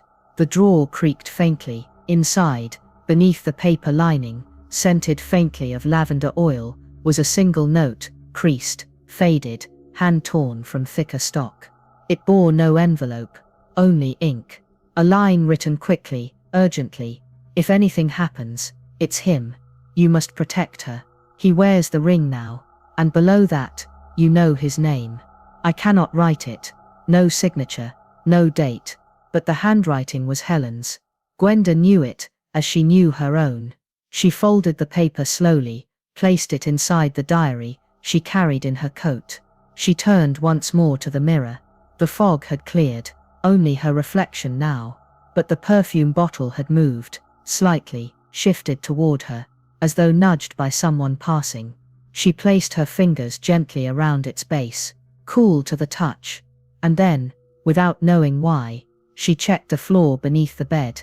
It was bare, except for a pair of slippers, worn, but not dusty, not aged, positioned carefully, heel to heel, as if waiting for feet that hadn't worn them in decades, or feet that had never stopped returning. She rose, opened the door, stepped back into the corridor, and when she turned the key to lock the room behind her, she paused, because across the hallway, on the small wooden table where newspapers were left for guests each morning, sat a folded note, new paper crisp, unmarked. She opened it. Inside, just one line: "Ask him why she bled, not who, why," and at the bottom, "Find your father." The hallway grew colder. From somewhere deeper in the hotel, a bell chimed. Not a clock, a signal. Someone knew she'd read it, and they were waiting. Chapter 12. Father's secret. Bertram's hotel, for all its ageless grandeur, had never acknowledged a founder. No portrait above the hearth, no bronze plaque set into its Georgian stone. Its ownership had always been presented as collective, managed, curated, timeless. But time, as Miss Marple had quietly noted more than once, tends to accumulate in corners and paper. And now, after everything, the time had arrived for one final name to resurface. Edgar Halliday, father of Gwenda, widow to Helen. A financier by profession, though one whose records appeared curiously sparse for a man of such social consequence. Miss Marple found the trail not in the hotel's books, but in a slip of paper tucked between the pages of an archived guest ledger dated 1940.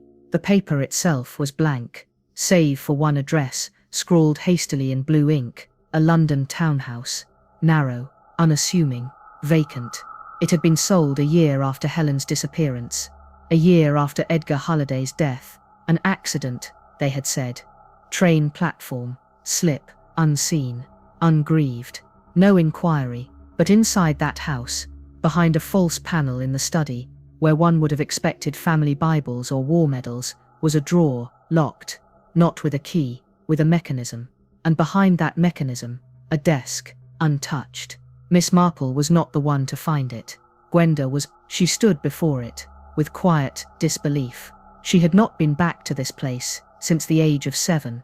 The wallpaper had changed, the carpets faded, but the smell of linseed and paper still clung to the air like a song forgotten but familiar.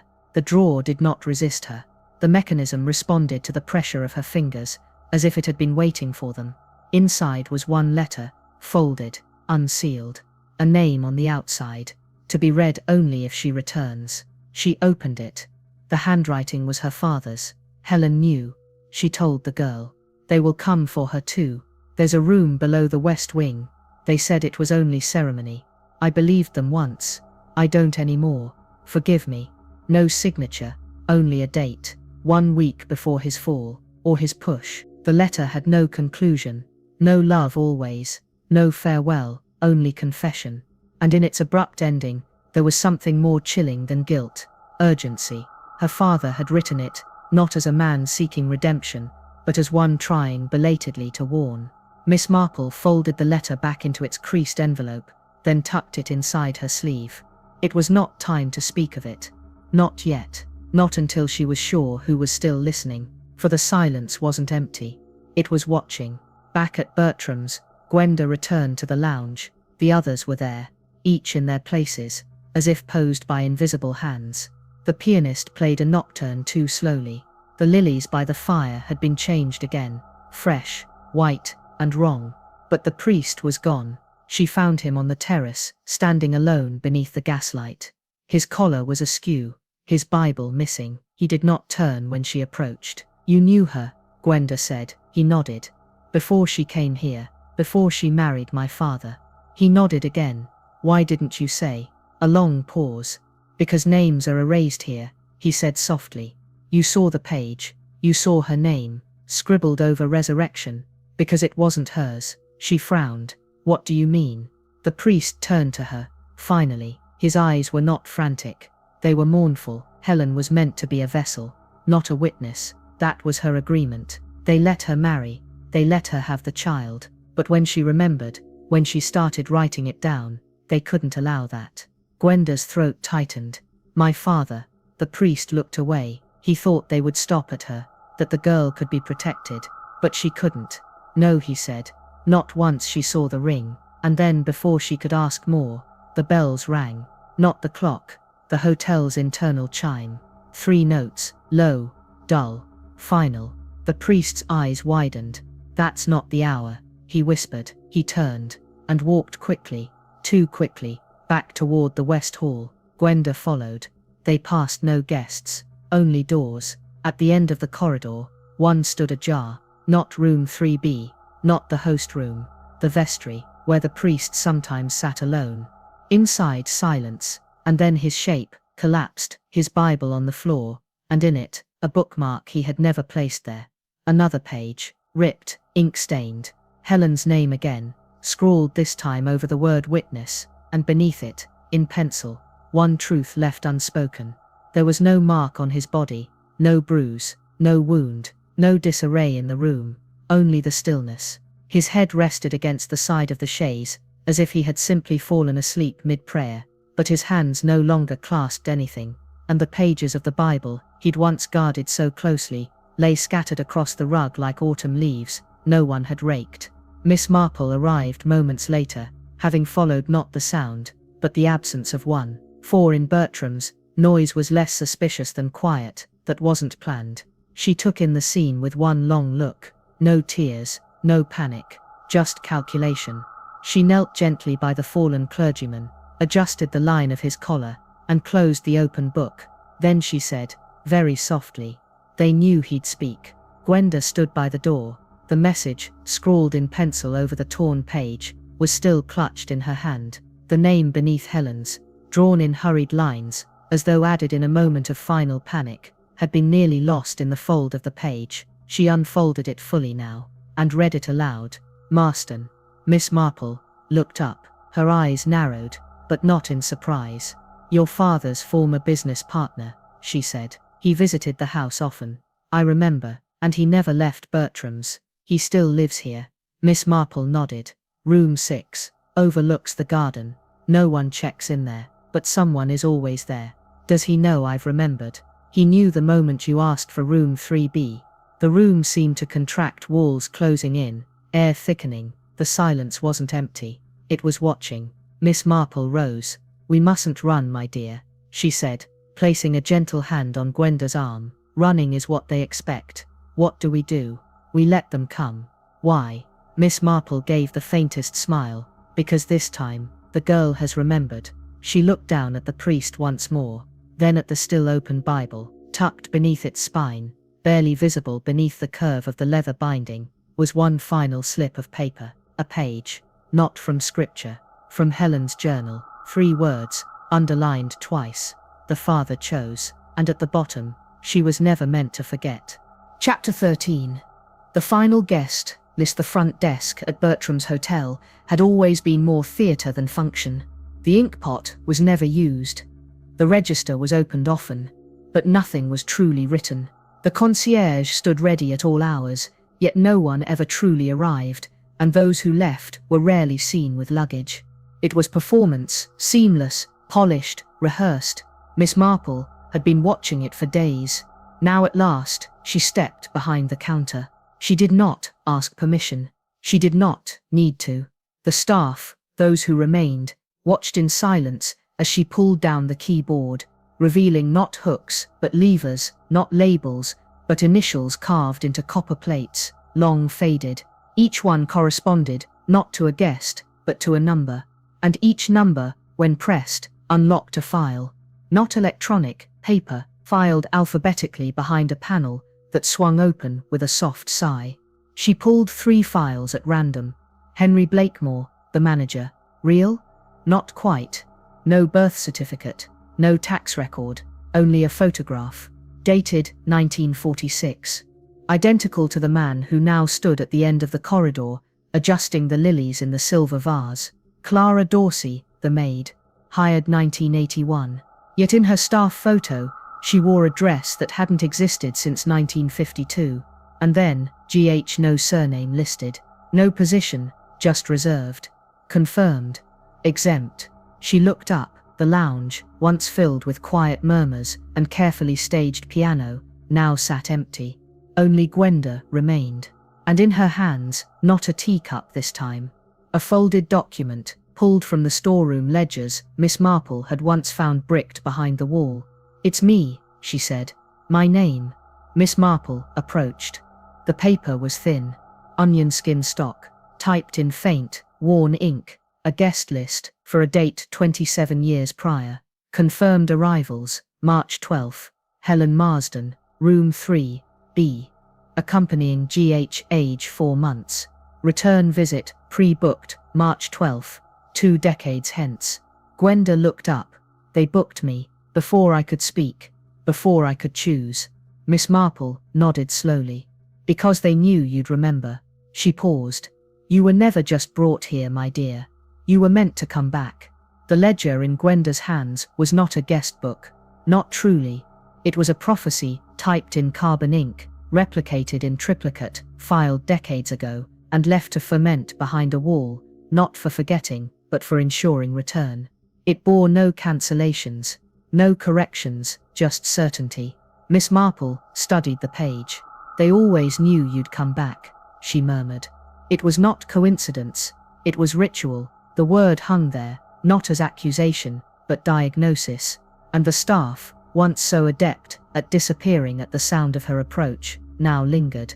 One by one, just visible enough. The doorman, who never aged.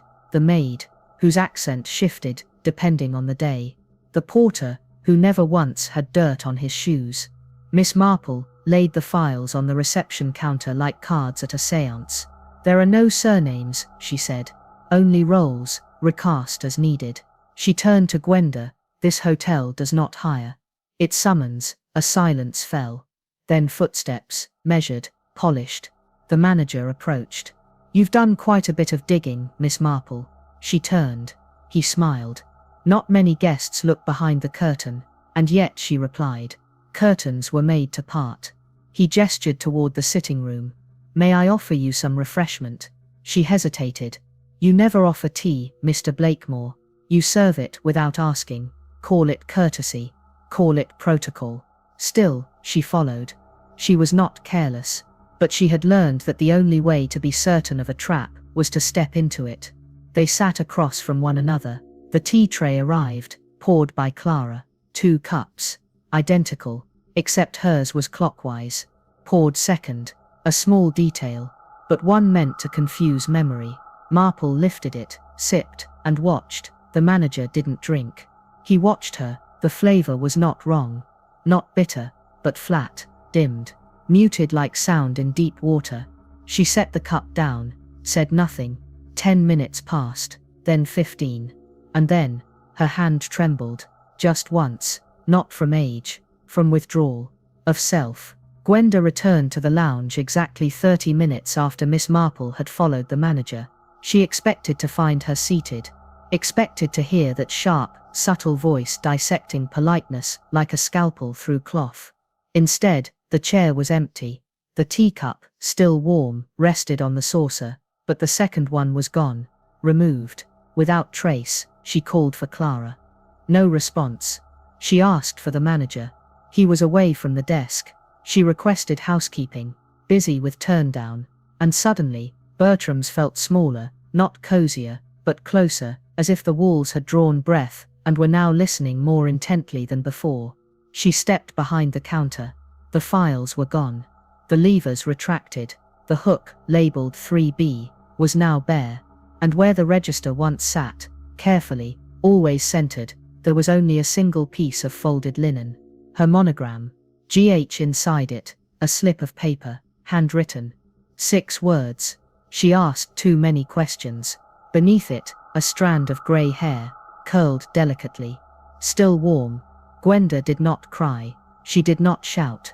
She turned, walked to the corridor, and placed her hand on the handle of room 6, locked. Of course it was. Behind it, the man named Marston, the one who'd stayed behind, the one who knew why her mother had bled, the one who had watched her return, the one who now had Miss Marple.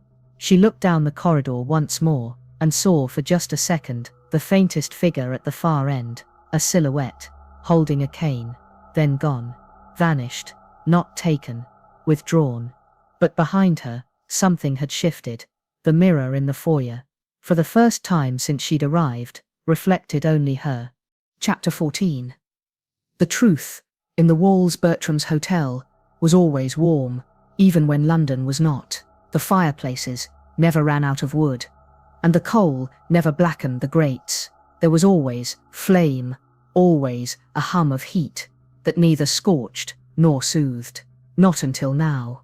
She stood in the drawing room, late, after midnight. The fire flickered behind the iron grate, but the warmth did not reach her skin.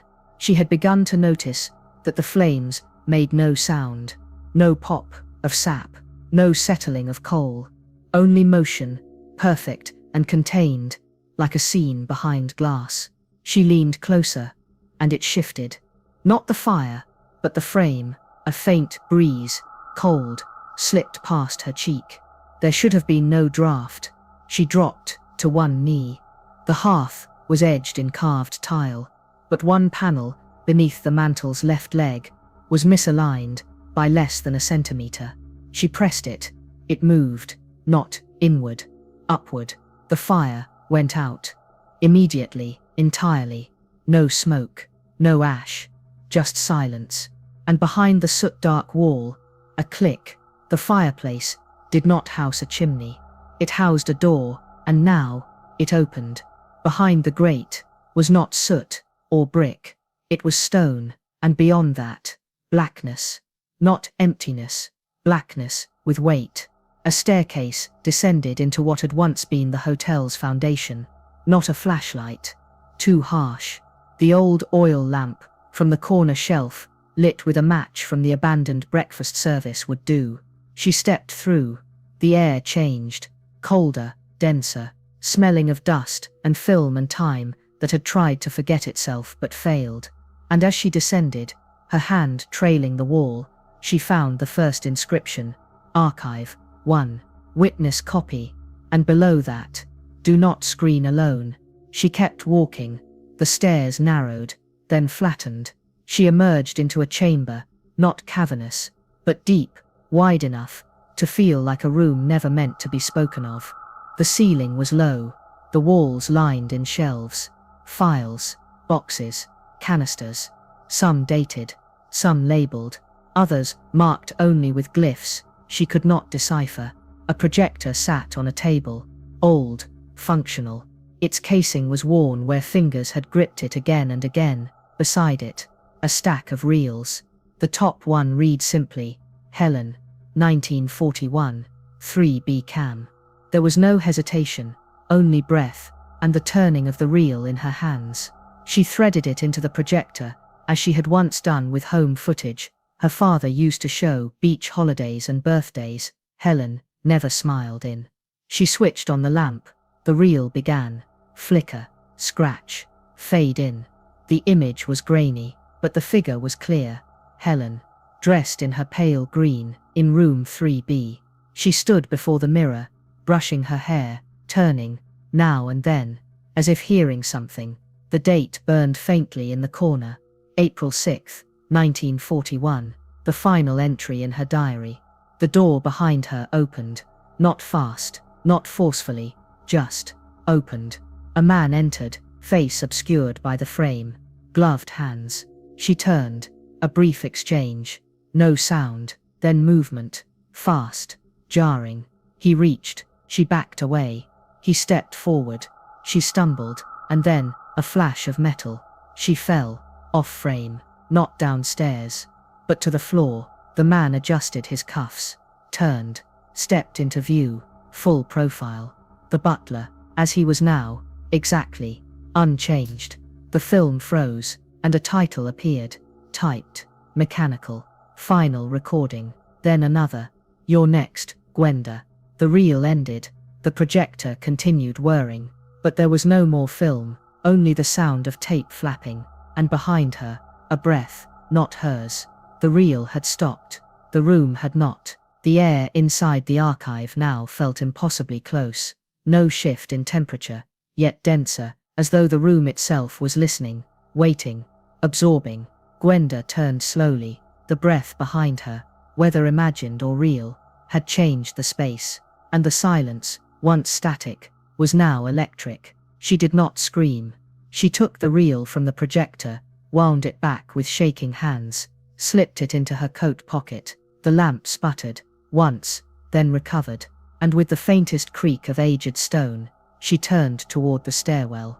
There were no footsteps, but her own sounded louder now. Above her, Bertram's had gone still, too still. The warmth in the lobby had vanished, the firelight gone. No music, no staff, just the creak of floorboards that had no weight upon them. She emerged through the fireplace once more, sliding the tile panel closed behind her, and now, the room was as it had been. The fire relit itself, without sound. No dust disturbed, but on the table beside the grate, where once a tea tray had rested, sat a folded note, small, square, yellowed at the edge. She opened it. Inside, the same typewritten font. You weren't meant to see her end, but you chose to. Now the house must close. She looked up, and the mirror, over the mantel, began to fog. No one had touched it, but letters appeared once again. Leave now, or join her. She turned on her heel, heart steady, but breath short, and opened the door to the corridor, and there he stood, the butler, still, crisp uniform, unwrinkled gloves, and at his throat, the same pin he had worn in the film, a lily, pressed flat, preserved. He smiled, as though nothing had happened, as though they had just finished breakfast.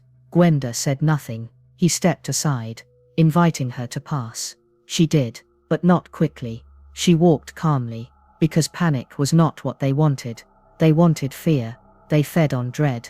and as she reached the stairs, she looked back. He was still watching, and then he spoke, softly, calmly. "She asked too many questions, you know, just like you." Chapter 15. The Sleeping Murder. The return was not planned, nor was it announced.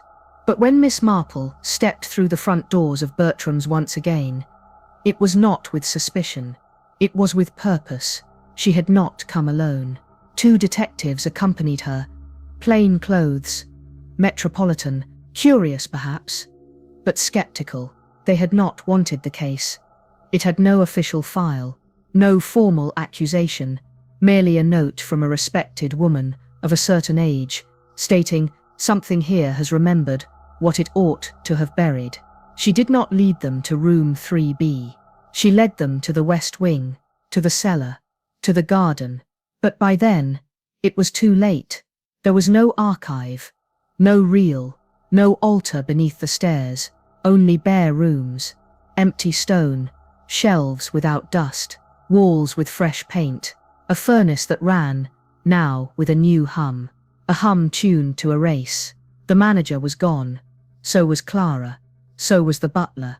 All staff had been temporarily reassigned, said the new receptionist. The hotel was closed for renovations, said the notice on the door. "And the girl?" asked one detective, glancing at Miss Marple. She looked out the window, toward the garden, and said, quite calmly, "You'll find her there."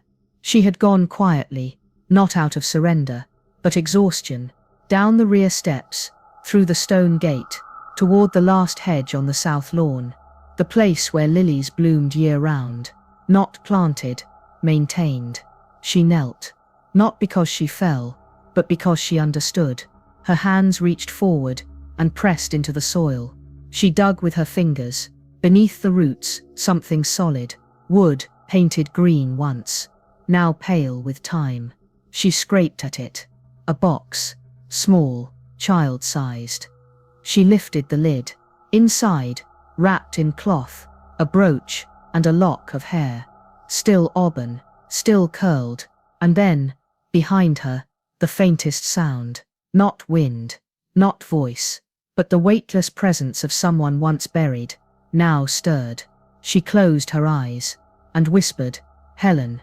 "I remember," the garden answered, not with voice, but with silence.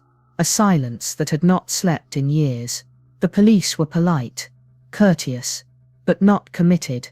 They walked the garden. They took photos of lilies. They noted her condition, fatigued, pale, unwell. They asked no further questions. They offered a car. Gwenda refused it. She walked, with Miss Marple at her side. They passed through the lobby, one final time. But it was no longer her lobby. No pianist. No fire. No ticking clock. Only scaffolding where the stairwell had been. Closed for renovations, the sign repeated. But nothing was being built, only erased. The receptionist smiled blandly. No records were offered. No keys returned. When Miss Marple asked to speak with management, she was handed a note, typed, on plain paper. "Bertram's thanks you for your patronage. We trust the memories made here will not be forgotten by those permitted to keep them." Miss Marple folded the note once, then again, then tucked it into her handbag, beside Helen's diary, the photograph of room 3B, and the reel no lab would now process. Gwenda turned at the door. No one watched, yet she knew the mirror saw her go. They did not speak until they reached the station. "Will it reopen?" Gwenda asked. "Eventually," Miss Marple said. "To who?" A pause. "To whomever the next memory belongs to." "But why? Why continue it?" Miss Marple looked ahead. "Because the past has rooms, it refuses to vacate." Gwenda boarded the train. Window seat. Sunlight across her knees. She held the brooch in her hand the entire journey home. By the time they reached the second station, she could no longer remember who had placed it in the box, only that it had always belonged to her. At Bertram's, the lights dimmed that evening. The staff vanished from the ledgers. The front desk was dismantled.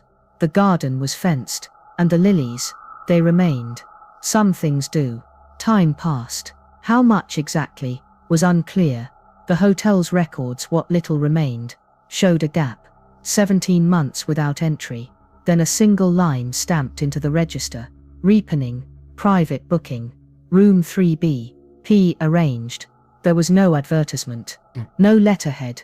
No campaign. Just doors unlocked. Fires relit. Chandeliers dusted. And then the bell chimed. Not loudly, softly, as if calling not a guest, but a memory. A girl stepped through the doors. No older than 8. Hair pale. Shoes black. A dress with an outdated cut. She held a small suitcase, scuffed at the corners, and followed the concierge with practiced silence. No words were exchanged. The key was already waiting. 3B. The number had never faded. She was led up the stairs, down the corridor, past rooms whose doors no longer needed names. She entered. The vanity was waiting. The mirror was clean. The bed was made. On the pillow sat a porcelain doll, cracked, paint faded, arms slightly askew. Around its neck, a ribbon, pinned to the ribbon. A note, typed, "Welcome home." The girl did not scream. She sat on the bed, placed the doll in her lap, and began to hum. The tune was old, the same tune Gwenda once hummed in the corridor. The one Helen taught her, the one no one remembered, except the walls.